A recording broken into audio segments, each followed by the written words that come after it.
Friday show, MJ Morning Show, Q105. Roxanne's all rattled this morning.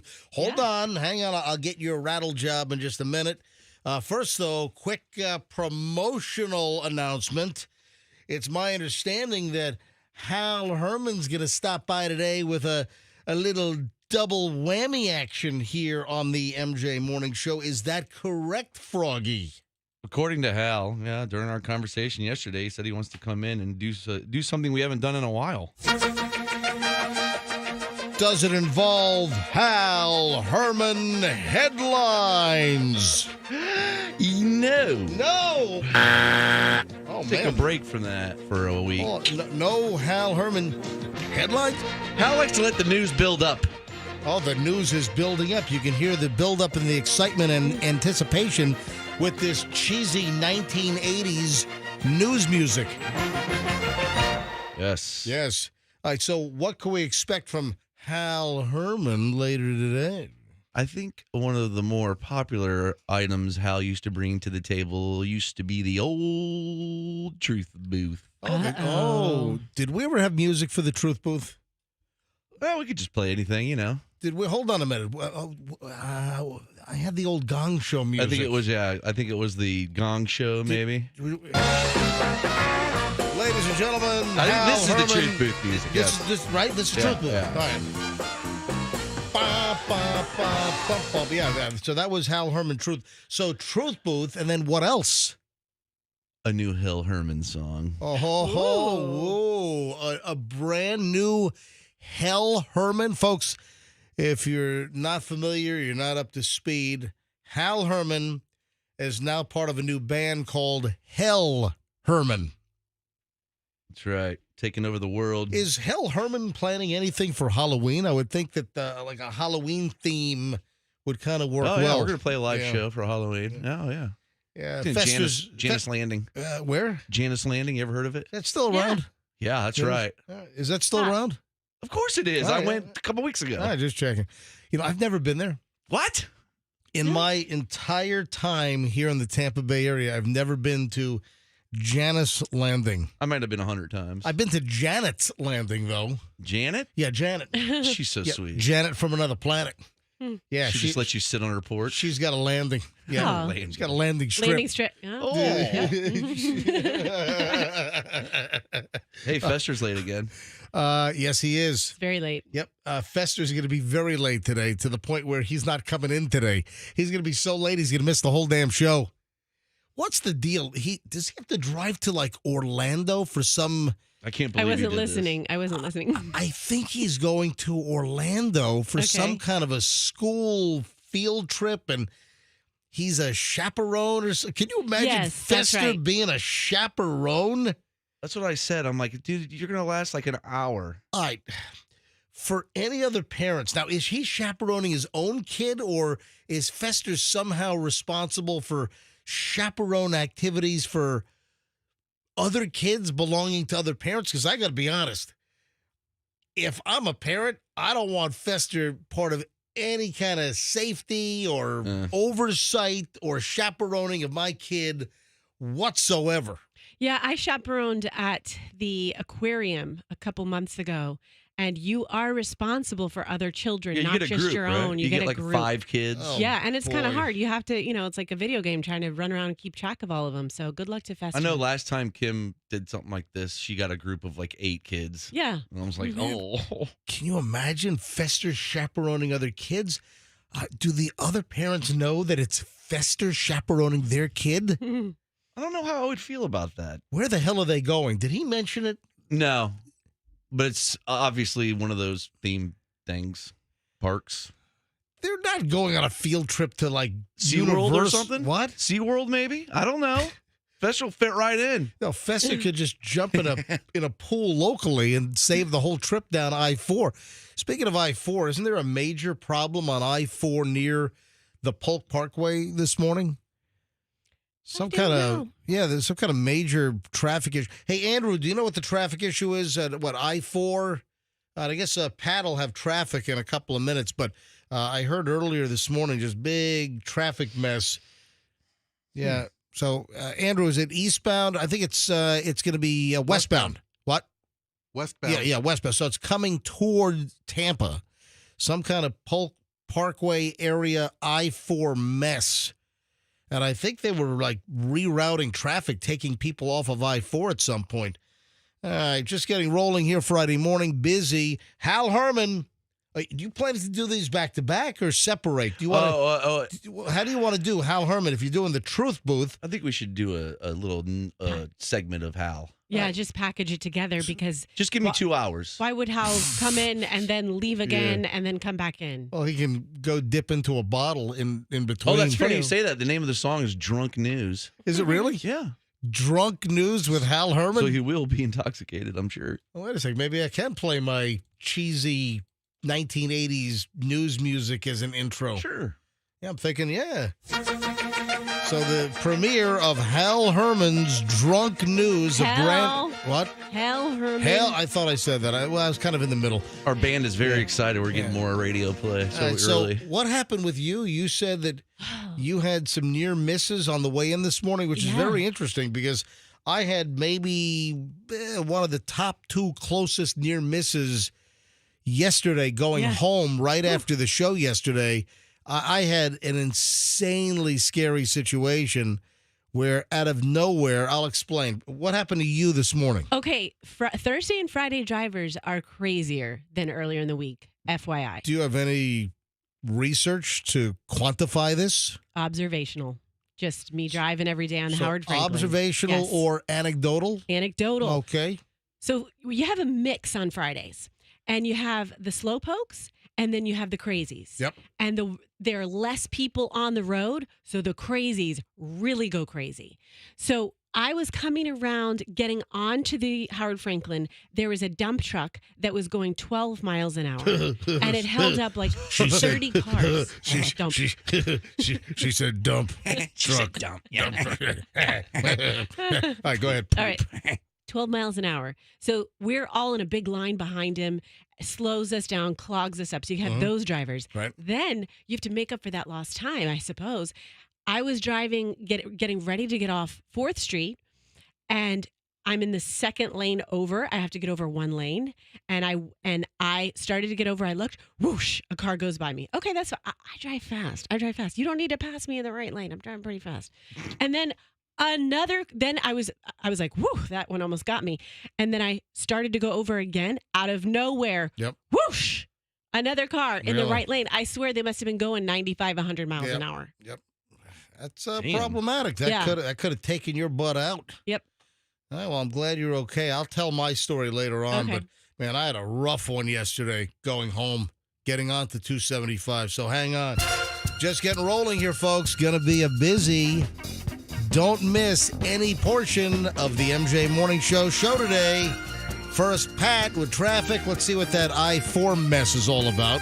I-4 westbound still shut down at the Polk Parkway, and they're forcing you.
So I guess now I can say, after botching it up big time yesterday, I guess I can say that it's do or die for real tomorrow night for the Lightning.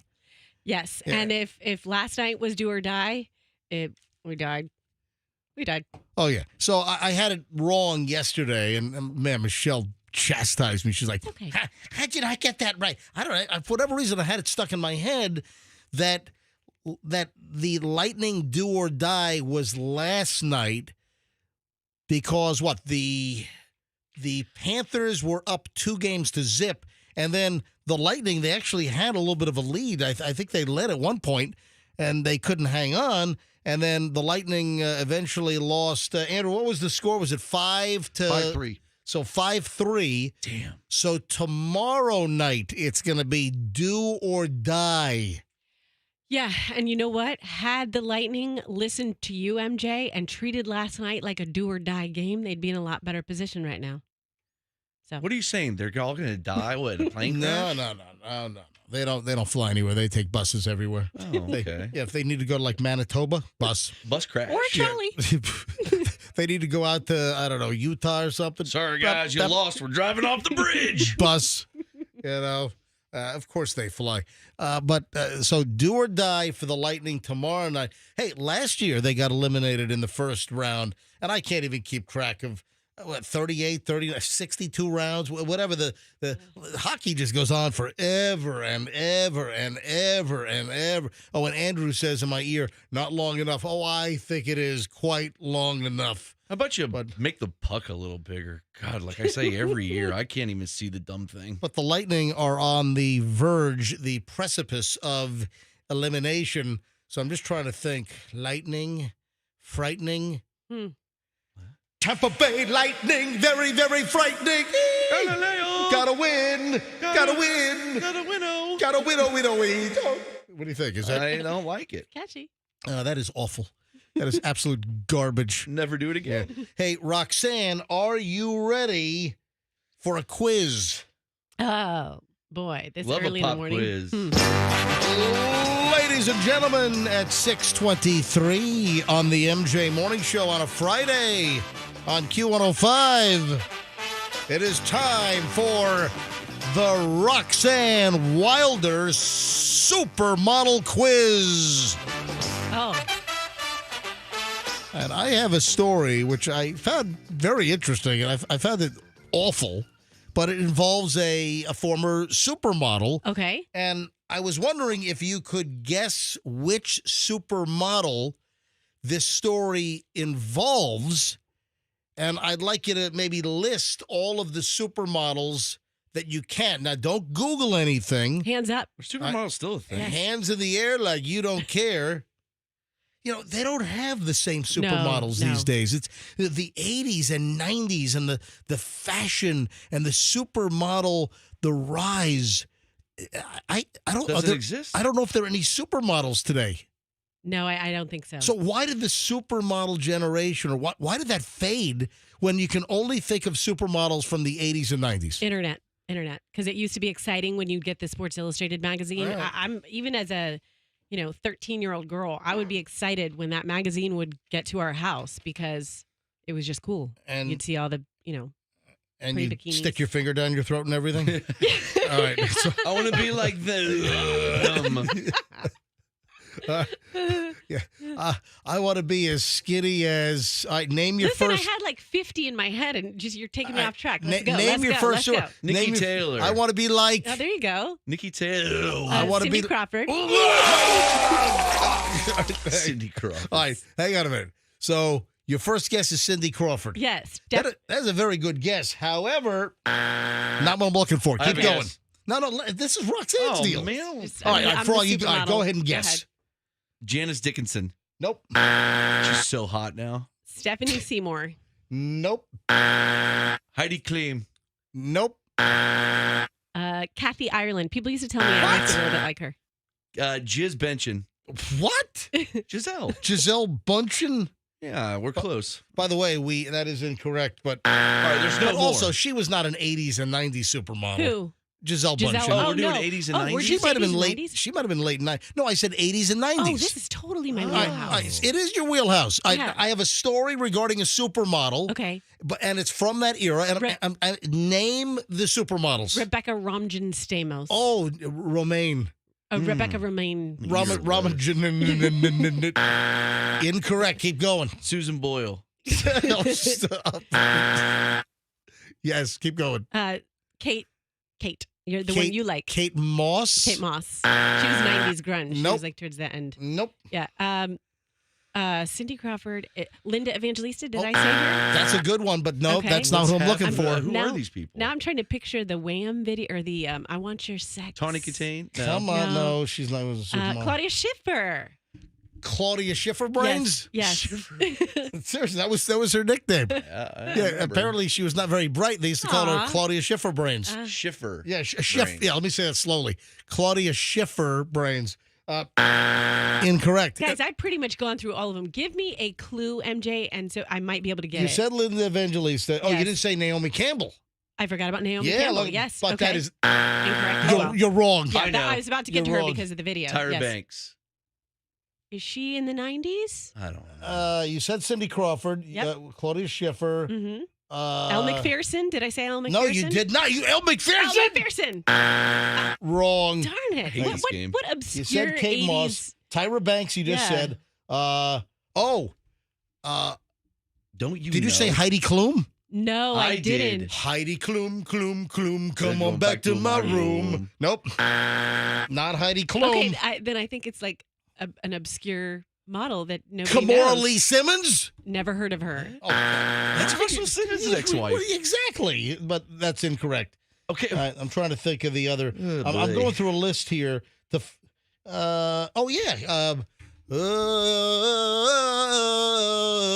Christy Brinkley? Incorrect. You're wrong. Uptown girl. You're giving me clues You're for the incorrect. wrong Come on. model. I honestly, I'm out of 80s. I'm trying to go back to my dad's house, flipping through the magazine, Sports Illustrated. Jesus, just give us yeah. the Yeah. answer. Are Give us- those the only magazines you flip through from your dad's house? I probably looked at. I was a nosy posy child. I probably looked at everything. Okay, what else? Come on, give me a clue. Jesus, I mean, really. There's really not a clue. I just know the name. All right, you didn't Has she get been it. in the news lately? Yeah, then I need some initials. Well, yeah, Froggy's question. Andrew just had a good one. Rick Ocasek's wife. Oh, Paulina Porskova. That is wrong. Who? You're wrong. It was Rick Ocasek from the Cars' wife. I'm looking for. Is this when I'm gonna like hit myself in the head? Like, yeah, what? yeah. Don't How do did I that. forget about This is a her? pretty big name. Christy Turlington. Oh, Christy Turlington. No, Turlington. Big lips. Chrissy Big lips. She had big Turlington. lips before everybody in the world had big lips. Christy Turlington. That's who I'm looking for. That's why we're doing the supermodel quiz, because she's in the news Okay. all these years later. She always seems sweet. I liked her. You know, I got to tell you an Well, interesting I gotta- story. Let me Okay. let me get to the story. Yeah. The reason why I'm bringing up this old supermodel, Christy Turlington, is a story has emerged that her son is 18 years old now, right? Plays basketball, and opponents of her son's basketball team, they heckle and try to throw him off his game by passing around nude photos of his mother Aw, when she was a model. Yeah. that's some Yeah, BS. That's what I would do. Runway legend admitted to Harper's Bazaar earlier this week that she wanted to disappear when her 18-year-old son, his name is Finn, when his high school basketball opponents would pass around a nude photo from one of her old photo shoots. Come on, Mom. It's art. All my That's- friends have seen your boobs. Yeah, that's some psychological effing with, isn't Yeah. it? That's some good. They must have read that one book, like The Art of War. That's some heck. That is. That's like a heckle job. Absolutely. All right. So quickly, what is your story? Oh, it was just that I saw an article one time with Linda Evangelista, Chrissy Turlington, and Claudia Schiffer, and they split their faces in half and then put their left side with their left side and their right side with their right side. And Chrissy and Claudia looked wonky like aliens, like Really? jacked up. And Linda Evangelista looked exactly the same. Really? So when you talk about symmetry, Symmetry. Linda's got the symmetrical face. Yeah, and what is the ratio? There's that golden ratio that the models have with like the eyes being a certain amount of, apart, whatever. All All calculated. right, 6:31 at the MJ Morning Show. So I'm sorry, but I can't give you any kind of prize with the Supermodel quiz. Even with all of the ones that I was able to come up with. Hey, listen, you came up with a bunch of them, but you didn't That was impressive. Didn't come up with the third. Christy Turlington. It's 6:31 at the MJ Morning Show. Early Morons in the News rolls next. And listen, is there any day when Morons in the News is not spectacular? And it's coming up momentarily. Hey, guess what's coming up today when the doors open?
like to moron. We like to moron. Rolling up on 6:40 at the MJ Morning Show here on Q105 on a Friday.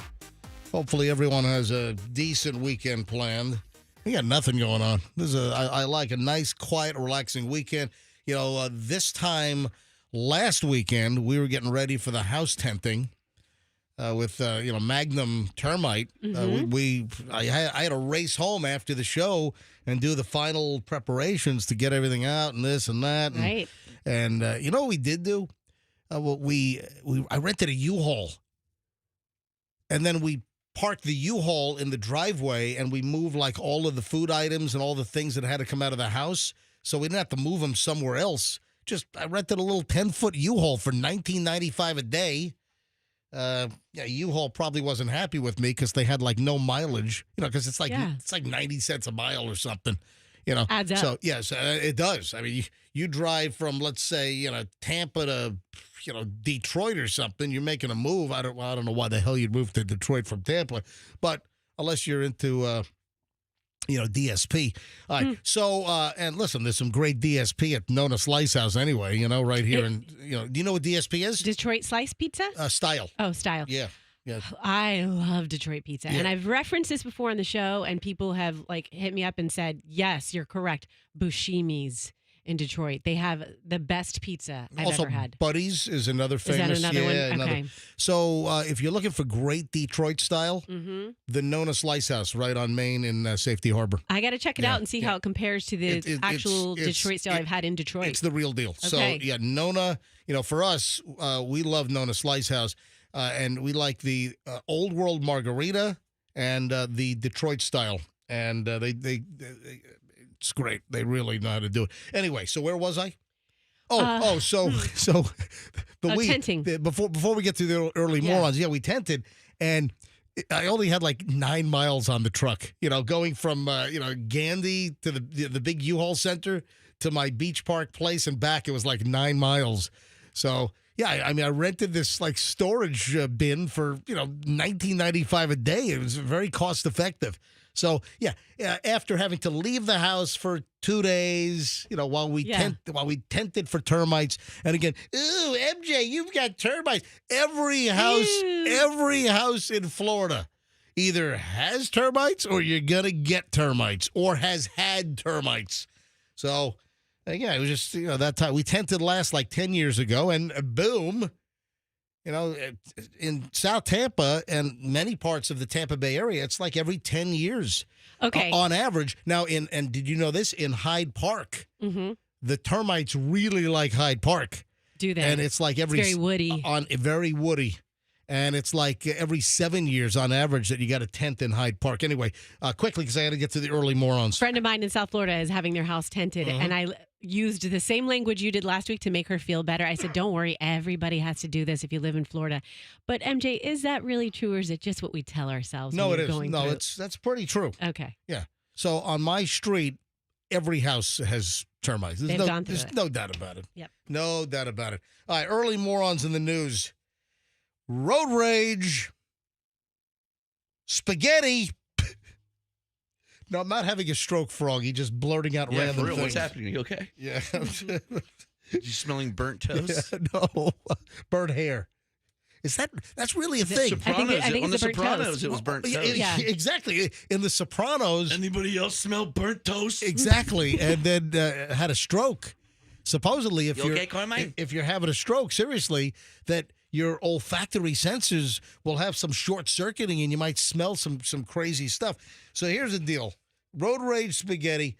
Police found a pregnant woman and her car covered in spaghetti in a road rage incident.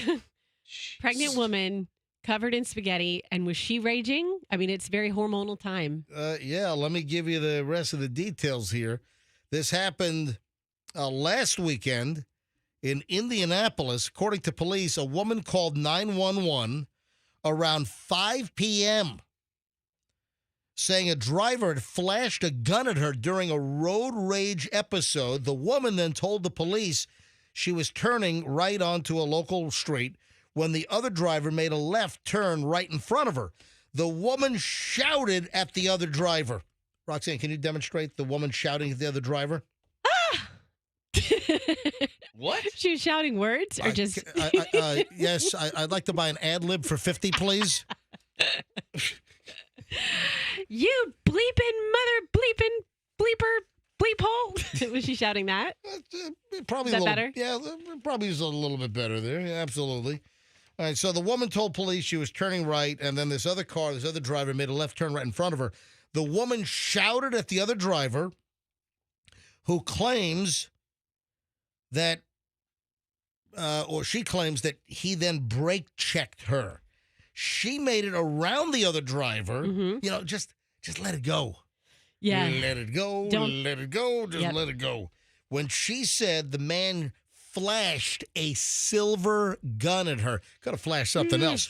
You know what? It would have been better to flash something else instead of a silver gun.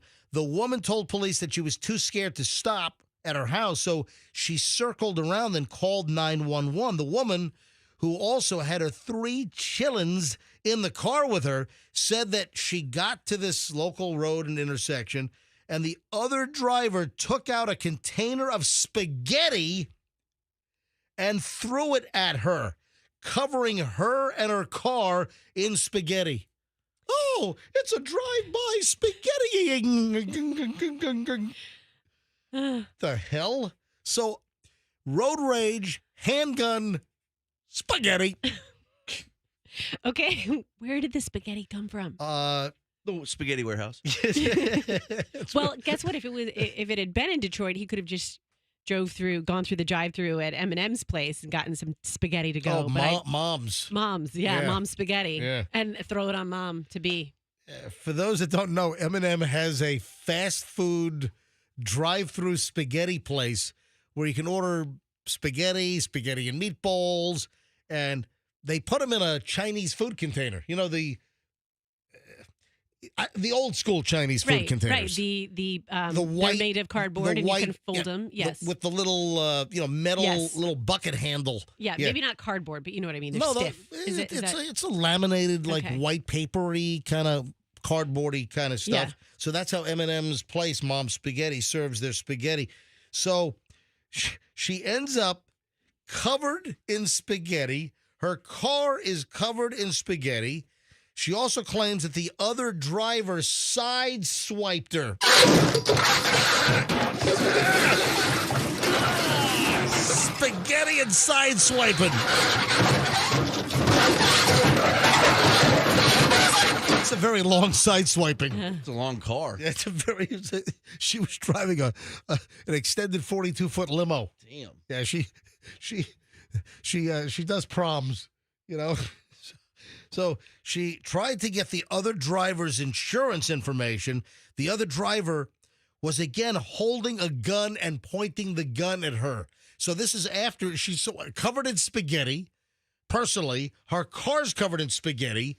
And then now she's got the gun being trained on her.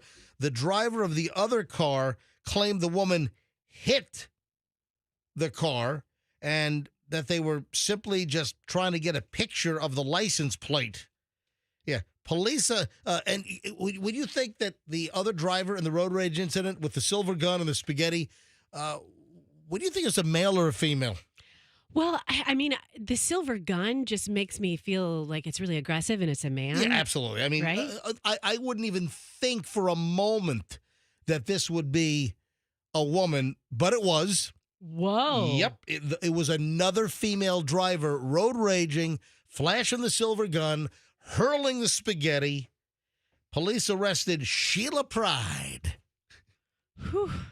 I'm sure she's got a lot of pride. Mm-hmm. Sheila Pride of Indianapolis was arrested, charged with intimidation and pointing a firearm.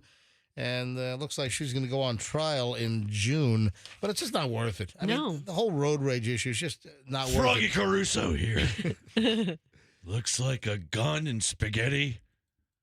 Must have been Italian night.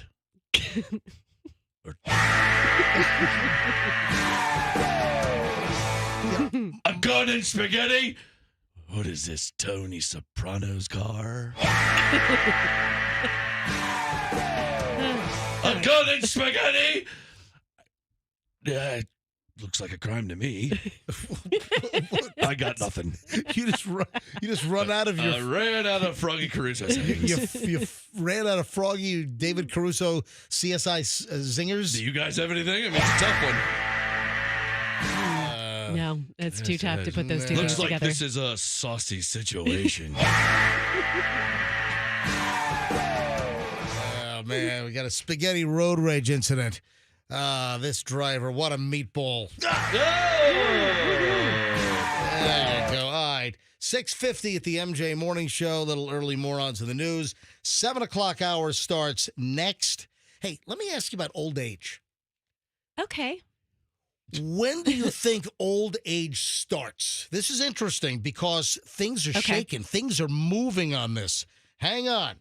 Old age, when does it start? And a whole lot more. And we start an hour and 20 minutes of nonstop MJ coming up in about 25 minutes.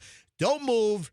Hal Herman is on the way. Hal Herman, not headlines, but Hal Herman is going to sing with Hal Herman this morning, as well as a Hal Herman truth booth on the way. Weather tight windows.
Show on Q105 at 7:03 on a Friday morning. Well, that's interesting. If I have time, I want to deal with that as well. Something that has transpired that I want to address. If I don't address it here, I'll address it in the next segment when we start an hour and 20 minutes plus of nonstop MJ. What's happened? What was it? Hang on. Hold on. First, though, when does old age begin? Froggy, when do you think old age starts? I feel like I'm 84 and I'm 44. Get out of here. What is wrong with you? How long have I had back issues? Since you've known me. I feel like I'm 28 still. Oh, you're just so great, aren't you? Oh, Hey, I feel like I'm 30 years. I walk 25 miles a day. I don't feel old. I feel, I don't feel any... I don't feel Okay. old either. The stuff I do in You here. just said you feel like you're 84 years old, or whatever the hell you I said. feel so old. Okay, you know what? I'm going to challenge you to that fitness test I keep trying to shove down your throat, Oh, MJ. Every day I send him prep. Let's do the fitness test. Like if I go fishing for Every day I'm shuffling. like if I go fishing, MJ, for 8 hours or whatever, the next day I'm dead. I'm sore. I'm exhausted. Why? Isn't that funny how the sun... Because it's a lot of work. Yeah, it's a lot of work, but I feel like the sun does that to us too, and it Yes. didn't do that to us when we were kids. Look When at we my were kids, it tan. charged us. Don't I look But nice and tan? Very tan. When you go out as an adult, you're just like, I am beat. I can't move. Everything's Yeah. tiring. I don't think everything's tiring. Well, then you're just the bionic man, I I'm guess. not I don't know what you are. All right. You cook the best. You're the motion shape guy. I never said that. Holy guacamole. I'm sorry. I don't feel like I'm... Okay. You make the best guacamole. I don't make I don't like guacamole. I don't make the best guacamole. So you're making crap up. And I'm sorry if you're angry at me that I don't feel like I'm 84 like you. I'm just saying, you're- you brag about how you're so old. And you're what? I was told I was in shape. Somebody looked at me and said, "Wow, your arms look really shredded." I didn't. What did I say that? You said it to Roxanne. Didn't he say that to you? No, Roxanne said that somebody said something. What? Wait, what? I said something about your body? Yeah. Roxanne said something that some other radio show was saying that No, that was Fester. This I guy, swear it was Fester. Jack Fester said, LaLanne over here thinks he's well, shredded. Fester heard someone down the hall say that MJ was in shape or something. Yeah, and- right. I'm not Yeah. making this crap Yeah. up. Take your shirt off then right now.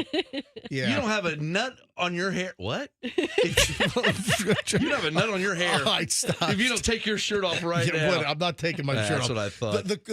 The question is, when does old age begin? I say 40. This is the perception of Okay. when a lot of people believe that old age begins, and it's starting to move. Yeah. When I I would was a say so. kid and my parents were like 40, I was like, your parents are ancient. Dude. Well, listen, when I used to look at people that were like 50, Yeah. and when I was a kid, or even like in my teens or 20s, They seem Hey, so old. yeah, when you think of somebody at 50, it's like, oh yeah, they're all. Yeah. But Okay. when you get there, it's like, no. I mean, I'm doing more active things than plenty of 20-somethings, all right? That's So for sure. I am low key into biohacking. Like I just What? try to read stuff online about it, and then one of my friends is actually in a program, and I was like, "You're gonna tell me everything." What is you know." biohacking? It's when you try to make your body stay, be younger than your Yeah. biological age. Yeah, it's Biohacking. It's a Johnny come lately. It's like the it thing, biohacking. Mhm. I'm gonna, do this. I'm gonna try to cheat father time. Yeah, Like death but- becomes I'm her? gonna slow down Right. the process of aging. I'm gonna biohack. Yeah, but I have young children, and I feel like okay, I have to be around. And I started later having those children, and so I want to be around for them for a long Oh time. yeah, I mean your kids are gonna be 12 and it's gonna be funeral and I'll be time. 80. Yeah, Yeah. yeah. Anyway, so But I'll still like try to get Botox and stuff. So I'll like kind of look young, and my kids will be like, "Oh, poor mom, she died so young." Like, no, she's Oh my gosh, 100. stop, guys. This is depressing. So old age, the meter's moving. So this is listen. This is pretty quick. I mean, it's not gonna the bottom line is that on average, individuals. This is some new research that people originally thought that 71, that old age kind of began at 71, What? and now it's kind of creeping up. The latest research shows that and thousands of people were researched, and now it's like 74. People think that on average, old age begins at 74 years old. How am I going to feel at 74 then? I got to get in shape. All Dude. right. Anyway, hey, I've got a problem here from a listener from Cindy, and she is a CYNDY. Okay. I love all the different ways you can spell Cindy. No, me too. I just Yeah. love it. She's a, you know what? Are you going to be a wise ass all Dude, day I'm going to long? be let me warn everybody, so sarcastic today. it's just going to be. What are It's you your- taking your up new for thing. since Fester's out today? Is I got that to it? be double sarcastic. I got to fill in for him too. Yeah. Have But we yeah, heard from, I just love Cindy's. Spelled differently. have we heard from Fester? No, but it would just be let funny him do to. his thing. No way! I want to hear him yell at the kids. Well, yeah. because there's a story about Crocs this morning. Oh, okay. Then we have to talk to him. Yeah. I Yeah, rock the That's Crocs. Yeah, well, thing. guess what? You're not going to be rocking the Crocs at a particular place. There's a Crocs story where they don't want you wearing Crocs. I don't like them. They give me blisters. I've never put my feet in Crocs. I've never had a pair. They're I've never comfortable. worn a pair. I've never even tried on a pair. You'd like them, and Of course- your no. little baby feet would No, fit will perfectly. you stop it. The little doll I feet. don't have little baby feet. The little doll feet, like Denise's What do you hand. say? What the hell are you saying? I don't have little Denise feet. Yeah, right. Your feet are so little and cute. What the hell are you saying? For Roxanne, how little are his feet? I honestly I can't see across the room, so I can't attest to that. But I do like little cute baby feet. They're so then cute. you'll like his. I do not have little Denise baby feet. There they are.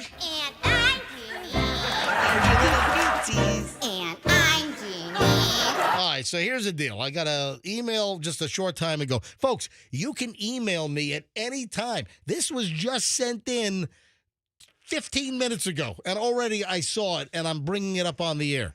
So whenever you want to email me on anything, mj@mjmorningshow.com. It's my private email. No one else checks it. mj@mjmorningshow.com gets you right through to me. And Cindy just got through to me, and Cindy is aggravated. Apparently, Cindy wants to take her Alexa and smash it with a hammer. Uh-oh. I've been unable to get my Alexa device to play your morning show, period. I've asked her to play 104.7. I've asked her to play Q105 Tampa Bay, to no avail. Can you please help? Well, first of all, I got to be honest. Cindy, I don't have these devices in my home because I don't want that, that creepy spy box listening to everything that's going on in my house. Instead, you just carry one around with you 24/7. Well, your phone. I mean, but I've gone in and I've tried to turn all of the privacy features on. You can go you can rabbit trail into this thing, man, and there are so many little things you can tick off and on your phone. Here's what I like to do. I'm not really familiar with Alexa, but what I'd like to do, if anybody has an Alexa, let's try to help Cindy with a CYNDY. Let's try to help her quickly. So if you are listening to us right now, and listen, you could be listening on Alexa, shut it off. Or if you have Alexa We right have one in the office. You want me to go get it? well, it's not going to work. It's not going to. What do you mean? Well, it doesn't have to be plugged in, and then No, it's not plugged in. I don't think. where's it getting power from? Of The course, sun? it's I thought it was like the sun. Of course it's plugged in. All right, here's what I want to do. Let's test it out. Let's see if we can get Alexa to play the MJ Morning Show. If you have an Alexa, call us right now so we can do a live on-air test. So I need you to get next to Alexa on your phone. Call us. If you have an Alexa, let's just do a test here to try to help Cindy out. Because, listen, I aim to please. This is the MJ Morning Show Customer Service Department. So if you have an Alexa, or if you're near Alexa and you've got your phone, call us up right now, 800-990-1047. 800-990-1047. So we can just do a test, because I've heard people say, hey, Alexa, play Q105. And then it'll play like some Q105 out of like Lubbock, Texas or something. All right, but let's do a test here quickly. If you have an Alexa, call us up. If you're right next to it, turn the volume all the way up. Call us up, 800-990-1047. 800-990-1047, so we can give Cindy some help here. Look, every single line is ringing. Let me go to phones. Fester's not here to bring up the phone screener, so I guess I got to do it myself. All right, here we go. I think connect. There we go. All right, Ginger. Ginger's in Lakeland. Hey, Ginger, welcome to the MJ Morning Show. Hi. Good morning. Ginger, are you near an Alexa right now? Yeah, you guys are playing on it. I had to turn the volume down so you wouldn't echo. All right, can you turn it off, and can you stop Alexa, and then I want you to live on the air on the phone tell Alexa what to do so it reconnects to us, okay? Complete power off? Well, I don't know if you need to power it off. Just tell Alexa to shut up, and then I want you to get Alexa to play us again, all right? Okay. All right, so do that right now, and you can turn the volume up so we can hear it. Even Yeah, I was. I turned it back up. Okay. On the air on the phone. Can you hear? Yeah. Oh, yeah. I hear it playing. Okay. Tell Alexa to stop and then reconnect. Whatever you say to get to the MJ Morning Show. Go ahead. Alexa, stop. Okay. Now, what do you do to tell Alexa to play the MJ Morning Show? Go. Alexa, continue. No. You gotta start from the very beginning. So tell her.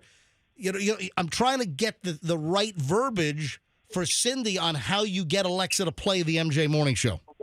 I got you. Alexa, stop. Okay, go ahead. Start from the beginning like you're starting fresh trying to listen to us. Go.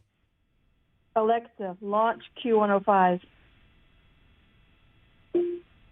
It's MJ from the MJ Morning Show on Q105. Look at that. Here's Alicia with your option. You were listening to WRBQ Livestream. Yeah, look. Okay. Yes. All right, so where did that come from? That was like me. That's, what was Yeah, that? that You was- like that was intro it? Is that like the stream introing? Oh, wow. All right, so now is it? Yeah, it is. But is it playing the show live now? Yeah. Well, there you go. So That was easy. Yeah. Does it vary for different people when they tell their smart speaker? Like one person says something in Lakeland, somebody says something in Safety Harbor, and I don't know. Ginger, thanks for checking in. That worked. All right. Hey, Julie's in Clearwater. Hi, Julie. You're on the MJ Morning Show. Hi, good morning. All right, Julie, can you help us with the test real quick? Sure. Alexa, stop. All right. So what do you say to get the MJ Morning Show? Go. Alexa, play Q105. Play Q105. It's in Clearwater. Hi, Julie. You're on the MJ Morning Show. Look. See, it's Look. It Wait, watch this. Julie, stop it real quick. Me and my kid do this. What do you? Alexa, stop. All right. What do you do? All right, Julie, go. Alexa, play various farts. Watch. MJ, watch. Alexa, play various farts. Listen, what's various by Sound Effects on Amazon Music? You guys are silly. Is Is it doing it? Let me hear it. Is it playing? It was too. I don't have the volume up. Hold on. I want to hear them. Come on, turn it up. Oh, they're silent but deadly. There you go. All right. Alexa. Alexa, play various farts. What do we? Hold on. What's various by Sound Effects on Amazon Music? Listen. You didn't hear it, did you? No, I heard it. I heard a little or Yeah. something. That was it. All right, Julie. Thanks for calling, Julie. Have a great day, guys. All right, we're running late here. But Sorry about that. What the heck? Terry is in Wesley Chapel. Hello, Terry. Hello. All right, what's the story? Help us out here. It's all you got to do is call, Alexa, disconnect from Q105. All right. Okay, and now what do you do? Terry? It's still giving me problems. All right, anyway. All right. Alexa, disconnect from Q105. All right, so it'll and then what do you say to have Alexa connect? What do you say exactly? Just play Q105? Yep. Just Alexa, connect to Q105. And then it'll start playing us? Amazing. You're right back on. Look at that. All right. Oh, Cindy is called in. Cindy, who... The Cindy with a Y? Yes, exactly. All right, Cindy, I'm running very late here. My customer service is so good that I'm now 3 minutes too late getting to break. All right, go ahead, Cindy. Thank you so much, MJ. I have tried that, simply asking her to play Q105, and she brings me to some faith station. Oh. So now I've been listening. Maybe we were playing. You got to have faith. The faith. I Yeah. think I wish it was that. But I did do it after I said, Alexa launch, which I never use that language, but Right. it worked. And then it gives me the choice of listening to streaming your show live or your podcast. And of course I asked and I got it, but I don't know why. All right. Well, but now you know how to do it, right? But I also want to say that my name, Cindy, is Cynthia. How do you spell Cynthia? Oh, that's true. Cynthia. Exactly. Gotcha. Hey, Cindy, thank you so much. Thank you. Now, on a scale of 1 to 5, 1 being worst, 5 being best, how would you rate your customer service experience with the MJ Morning Show? 100. Well, There you it's, go. it's only I 1 mean, through 5, but wow. I'm 100. All right, and 1 being no, 1 being absolutely yes. Would you hire the last person you spoke to?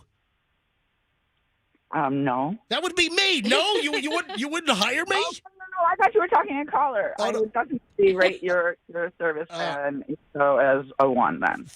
A 1? You said 1 being the best. Oh, I thought 1 is being never higher. 5 is being higher. We don't know how Definitely. to do these post-service Yeah. questionnaires. We're terrible at it. 5. I think I've made myself clear on how I feel. Thank you so very much. Thank you, Cindy. Have a great day. Look at that. I screwed up my whole schedule here. All right, 7:19 at the MJ Morning Show. We start an hour and 20 minutes of nonstop MJ next. I'm not playing a song after. We're going to go to break. No, and you got to play a song. No, I'm coming right telling back. Ron. I'm coming right back, all right? Because I'm running too late here. We start an hour and 20 minutes of nonstop MJ next. Hal Herman double whammy is coming up. Almost a horrific car accident almost got me yesterday. We have a lot of stuff next here on the MJ Morning Show on Q105. Stand by. Veterans Fort.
Here we go, 7:27 at the MJ Morning Show, starting an hour and 20 minutes of non-stop MJ right now. Hopefully it's going to be a good Friday for you. Hopefully you got a good weekend planned. A lot to jump into here, including, that was bizarre. You were wondering, Roxanne, a few minutes ago, something that I had said. Yes. And you were like, you were starting to quiz me. I said, hang on. I'll get back into it in just a minute, and I shall. First, though, man, I had such an unbelievable close call yesterday. Jeez. You know, you complained this morning. Yeah. Yes. You said that you were almost run over by two cars. You're on 275 South. You're just coming off of the Howard Franklin.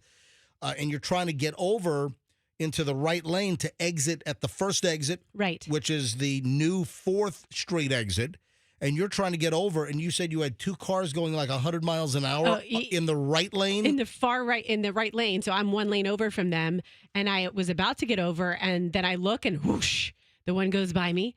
And then I was like, whoa. And so I'm still kind of looking over. I don't see anything. I'm about to move over now that crazy number one has passed me. And then whoosh, another one almost hit me. Yeah, that's my fast car sound. What's up with people driving like maniacs?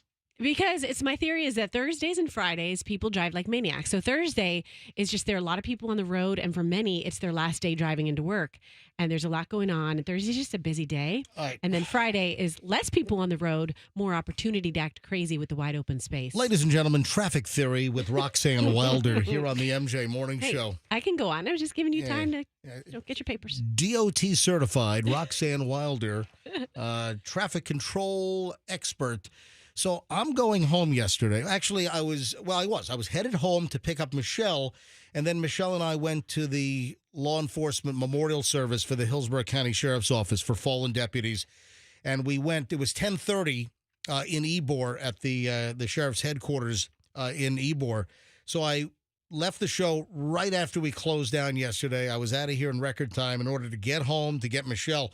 I mean, this could have been a whole different story. This was unfreaking believable. So I get in the vehicle. I go down 4th Street to get on to the 275 North, Howard Franklin, to get to South Tampa. And as I'm accelerating, I'm in the acceleration lane getting onto 275 northbound. That lane is for one thing and one thing only. It's just for people to enter onto 275 and then merge.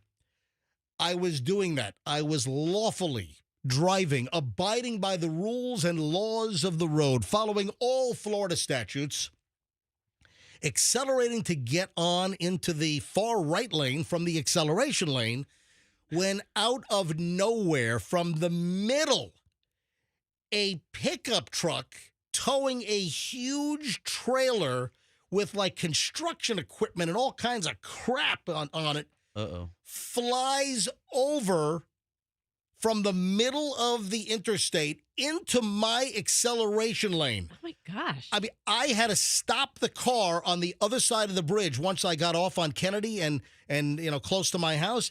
I had to pull over to see if I had scratches or anything wrong with my vehicle. That's how close it was. Oh, my goodness. Out of nowhere, this pickup truck towing a long metal trailer with all kinds of crap on it, and they look like construction guys, and comes from the middle lane and just comes completely over right in front of me while I'm in the acceleration lane, getting ready to merge into a totally clear, far right lane. I got you. And I cannot tell you how close this was.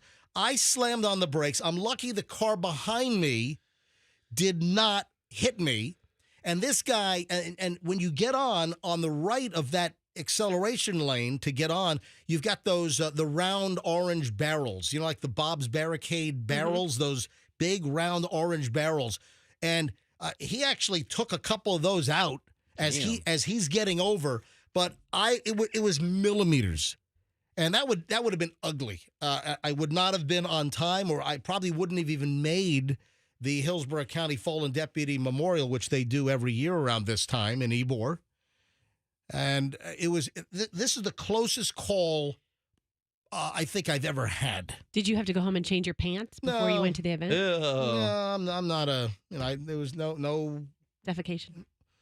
Why Roxanne? What is wrong with you? MJ, I had a closer call. I forgot to bring this up to you 2 days ago. I was taking my boys to soccer, and I was pulling out of my neighborhood, and at 5 o'clock, there's a bunch of traffic, and I pull out.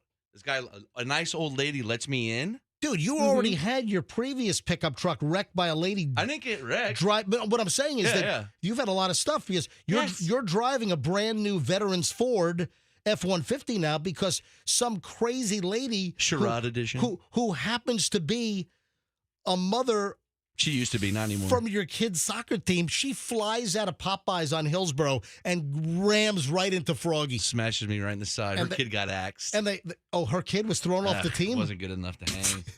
But here's the thing. I pull out. Yeah. This old lady was nice enough to let me in. Yep. I go in. I'm talking to the boys, listening to Limp Bizkit. Dude, the old lady gets smashed from behind that let me in. Are you no. So if she didn't let me in, I would have got hit. Oh, my God. And I go, holy.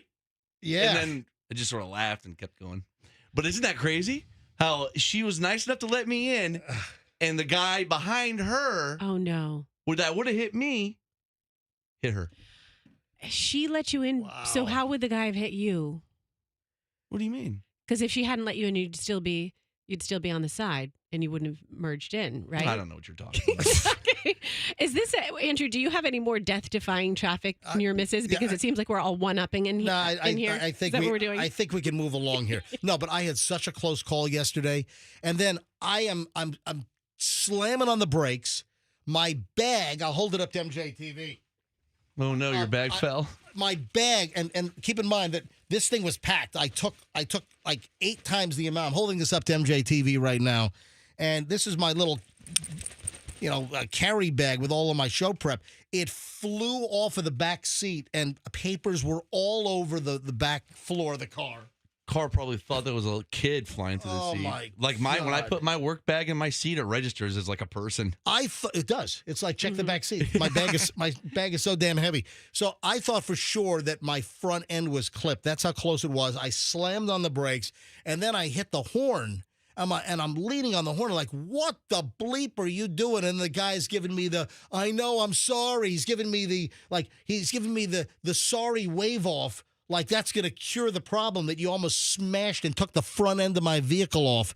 From the middle of the interstate, just a complete jerk the wheel completely to the right into my acceleration lane as I'm accelerating to get on. And I have to take evasive maneuvers. It's like, I was just cleared to take off, and some idiot pilot, comes across the runway from a taxiway or something. Now, were you responsible and got his license plate? Because this man could have been intoxicated. No, it was a crew cab, so that you had workers. I didn't even see like a company marking, but man, this was the closest thing that I've had in a very, very long time. Oh my God, you're rattled. You need a hug? I'm all rattled. All right, Roxanne, let me ask you something. You brought something up during a break. Okay. And this is where I'm headed because I need more information because we had to get back on the air in the last segment, so I don't have the whole rest of the story. Is this a should be talked about on air subject that you're getting into right now? Listen, I think anything's fair game. I have no issue. I have no issue bringing. So Roxanne, this is off the air. Uh-huh. This is I don't know what time is it? 7:36. This is like 30 minutes ago. Right? Maybe more. Actually, no. This is just before 7 o'clock. We're in a break. Was it just you and me in the room? It was. Okay. I was doing show prep. And Roxanne says to me that I was having a conversation with a friend. Yeah. And I'm like, okay, MJ, listen. No, this is a good story. Hang on a minute. Yes. Well, let me just interrupt and say I was paying you a compliment, and I don't want listeners to know that we're that close and we're friends. But listen. First of all, I commented that you've got a lot of male friends. She has a lot of friends. I have no female friends. I have I have like no female friends. Yeah, right. If you have a buddy, their wife isn't your friend. That's what I was going to say. Like a lot of these friends are like Doug's friends. Anyway, all right. So here's what Roxanne just said to me half an hour ago. Roxanne said, "Yeah, I was having a conversation with a friend, and he asked, is MJ a pervert that hits on you?" Yeah, he did. I'm like, what? Oh, boy. Hold on, you've got a male friend that asked you, am I a pervert that hits on you? Yes, well, some of the things you say. What is that? No, but I have to qualify. He doesn't listen to the show. So that was, and I told Where you does that. he live? But why would he ask that? Because that's what guys do. He's like, it was like a, so. They do? Like, does he try to hit on you? Like, just protective kind of thing. Maybe. Where does this guy live?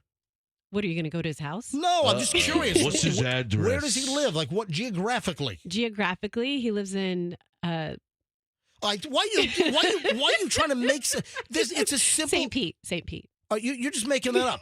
I just want to know. Wesley Chapel. Will you stop it? Why are you being cagey? It doesn't matter where he lives. It does, because you said he doesn't listen to the show. Because if he's local, I want to know if he's local or not. Just answer the freaking question. He's not up to listen to the show. He's not awake to listen to the show. He's local? Yes, he's local.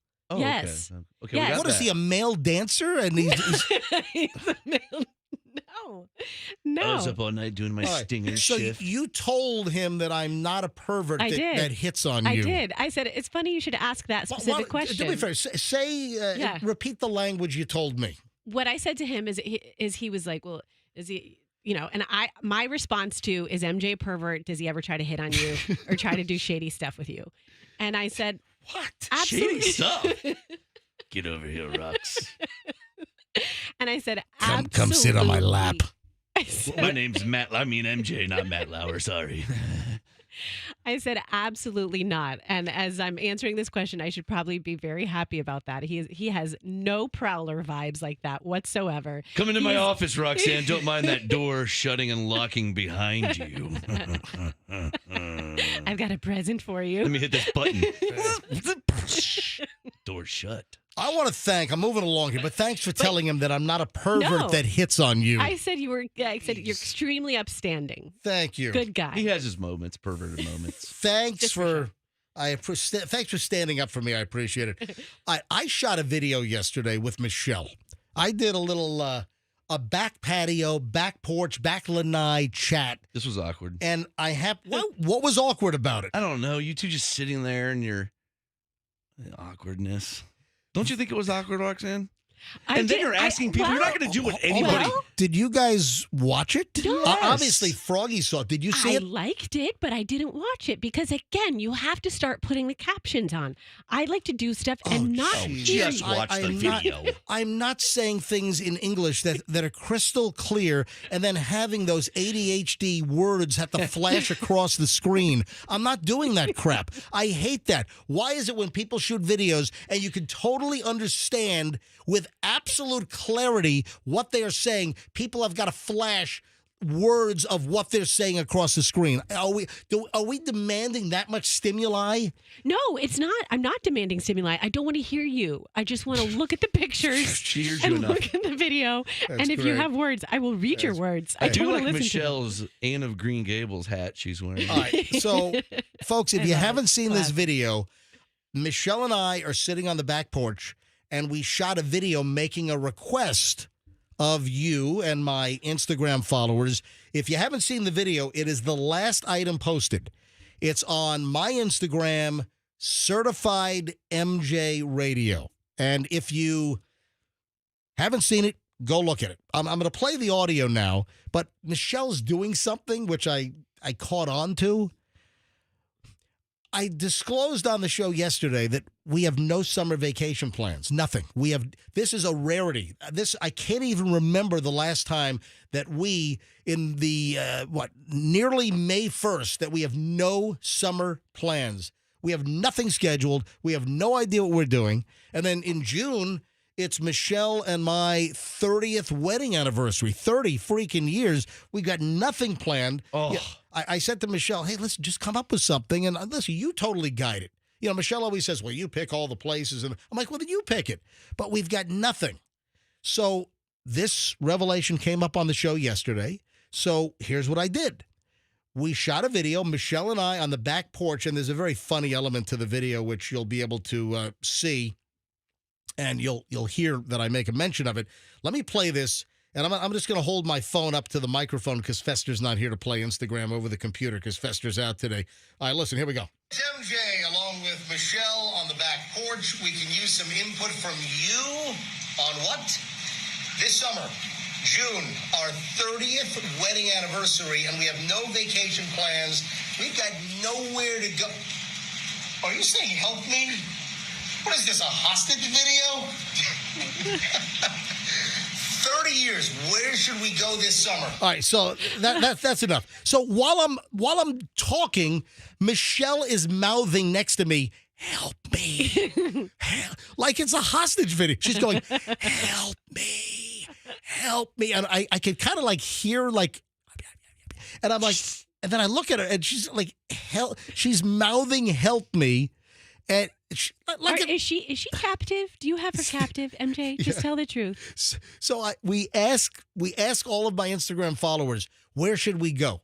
You would not believe how many. We already have 399 comments, which is very high.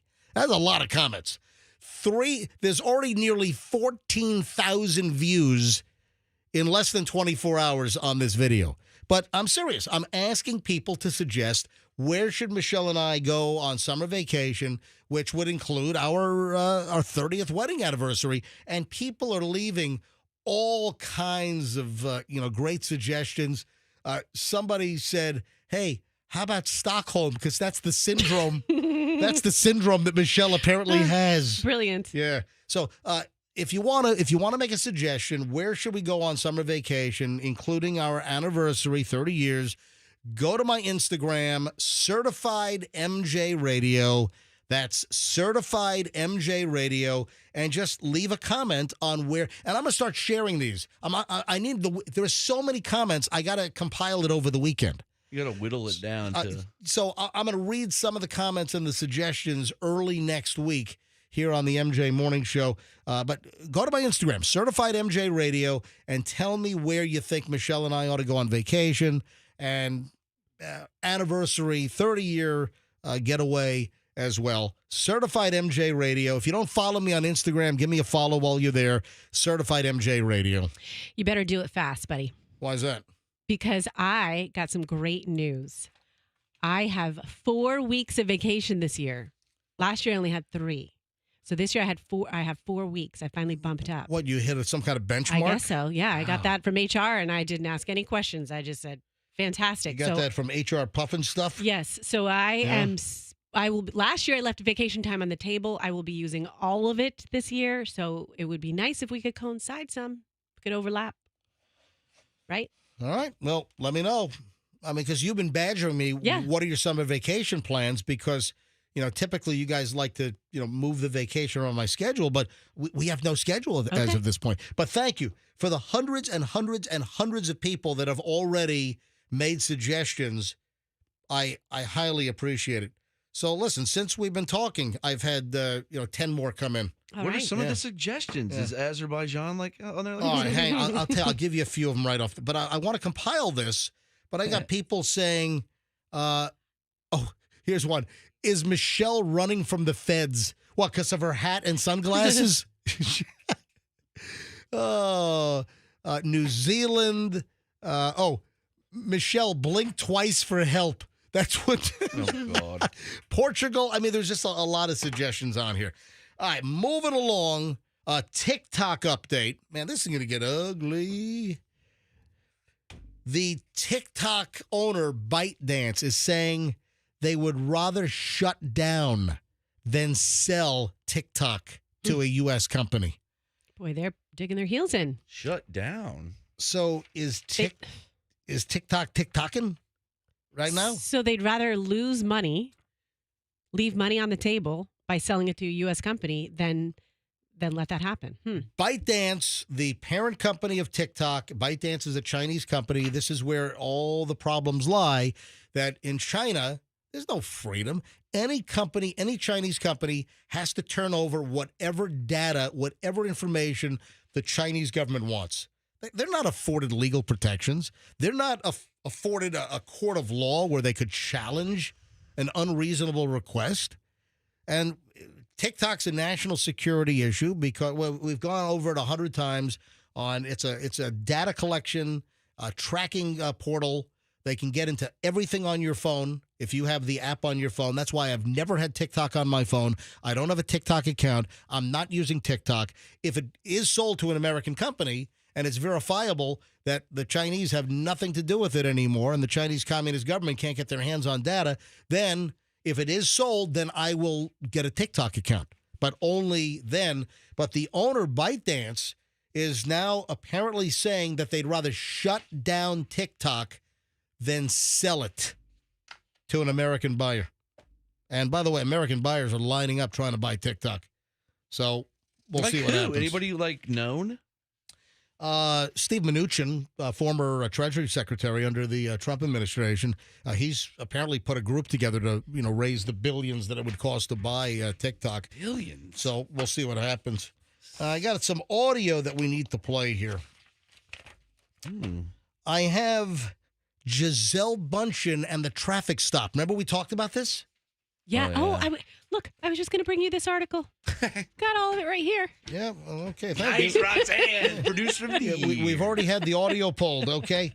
So, and then folks, stand by. Hal Herman, double whammy, is coming up in minutes. It's a double feature. It's a double feature. Hal Herman Truth Booth. Can you tell us, Froggy, do you know who's going to be the subject of the Truth Booth, or is it going to be... You know who it is. It's been a while, so it's all you, baby. Oh, it's me? That's right. Oh, get out of here. Yeah. All right. I guess I'm the victim of the Truth Booth. And then Hal Herman's going to perform a brand new Hal Herman song. First, though, Gisele Bündchen, we had this in our show yesterday, that she was pulled over in South Florida. She was in Surfside.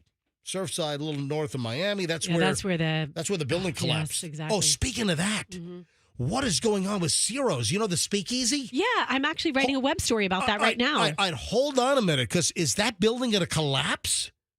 What about all? Hold on, well, hang on. I don't want to get. We'll get to that next. First, though, Gisele Bündchen. We had the story yesterday that she was pulled over. She was given a ticket. I don't know what she was given a ticket for, but now the body cam footage from the officer that pulled Gisele Bündchen over, that body cam footage was released, and the TMZ got their hands on it yesterday. Yep. So there's more to this story. Well, now she's crying. Yeah. She's for a good reason. Crying to the officer, saying that the paparazzi's following her, and she just wants. Here, listen to the audio. This is Gisele from the body cam getting pulled over just the other day in South Florida.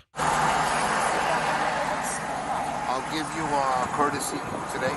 Thank you. I was just trying to stay from that guy. I understand who you are. I know that. I'll give you a courtesy. There's nothing I can do about that. No, but they're stalking me. All right, so she just said they're stalking me. No, she said they're stalking me. What did I say differently? Please help me. I didn't do the accent? Yeah, do the accent, please. I didn't do the accent? Okay, well, then file a report with Miami Beach because it was coming from Miami Beach. Okay? So there's more than that. Okay, so I'm sorry. So there's nothing I can do about that. So the officer that pulled her over, it sounds like he didn't give her a ticket. No, he did not. He gave her a courtesy. Sounds like she got a courtesy warning for whatever traffic infraction that she committed. And you can even hear the officer says, I know who you are. There's nothing I can do about that, because she's talking about being followed or stalked by the paparazzi. Please, officers. Please don't give me the tickets. I'm a little lady. I'd be followed by the paparazzis. Stop. Poor Gisele. You know, paparazzi in Miami, usually it's not that bad, but I think they just, they are on her. All right, listen. But what do you need? Why are you crying? So she starts crying. And listen, I feel bad. I don't want Gisele to be unhappy. No. I mean, but you've chosen a life of being a supermodel, and then you're the wife of one of the greatest NFL football quarterbacks ever. I mean, you have a certain lifestyle. You had a highly publicized divorce and a split from Tom Brady. I hate to break the news to you. I realize that, sometimes even celebrities want some peace and quiet and some privacy, but it kind of goes along with the lifestyles of the rich and famous. It does, but it doesn't make it any less creepy or stressful, especially for her, the position she's in right now. She probably feels very judged. We are people's tools. Before you play, do you have First of all, I put my pants on just like you put your pants on. All right, Froggy with his Gisele. 2 legs at a time. Yes.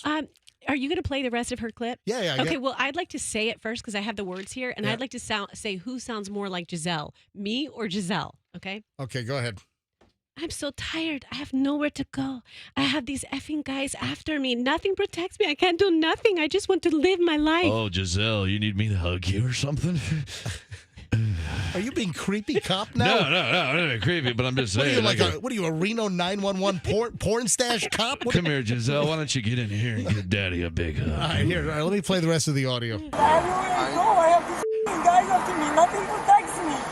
Look at it. That's pretty close. That's pretty close. Yeah, Her pretty voice is close. She deeper did than Gisele mine. in the Manatee video Yeah, I did. perfectly. Well, also, the audio is a little tough to hear, which I don't know why. The cop had the body cam right there, and I would think the audio would be picked up a little better. I can't do nothing. I just want to live my life. I can't pretend. What does she say about her life? I just want to live my life. I can't do nothings. I just want to live my lives. That's what she said. Froggy, stop. I can't prevent them from doing their job, which is to take pictures. So, I mean, the cop is being reasonable. I can't prevent the paparazzi from doing their job, which is taking pictures.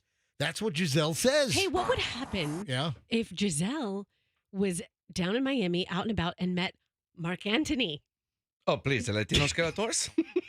I would sweep her off her feet. He lives down would there. what? Sweep her off her feet. He's down there too. Maybe Because that's... my baby, you. Jizz is the way I fly. What? Gisele? I love her so much I call her by her short name, Jizz.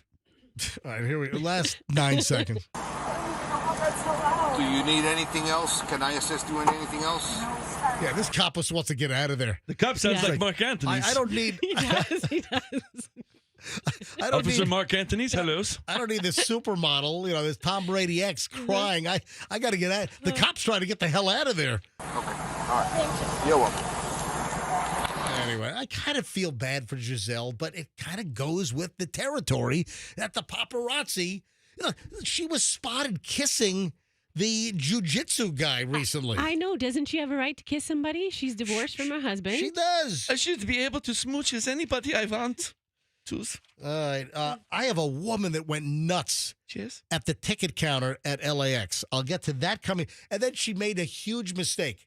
This woman you're not going to believe this woman, screaming at the top of her lungs, dropping every F-bomb, every curse in the book. Why? At the LAX ticket counter area, the check-in area. I'll play the audio coming up in just a few minutes. But ladies and gentlemen, it is time. Oh, God, really? It is. It is 7:55, and it is now time for Hal Herman. A double whammy. Ladies and gentlemen, it's not Hal Herman headlines. It is back.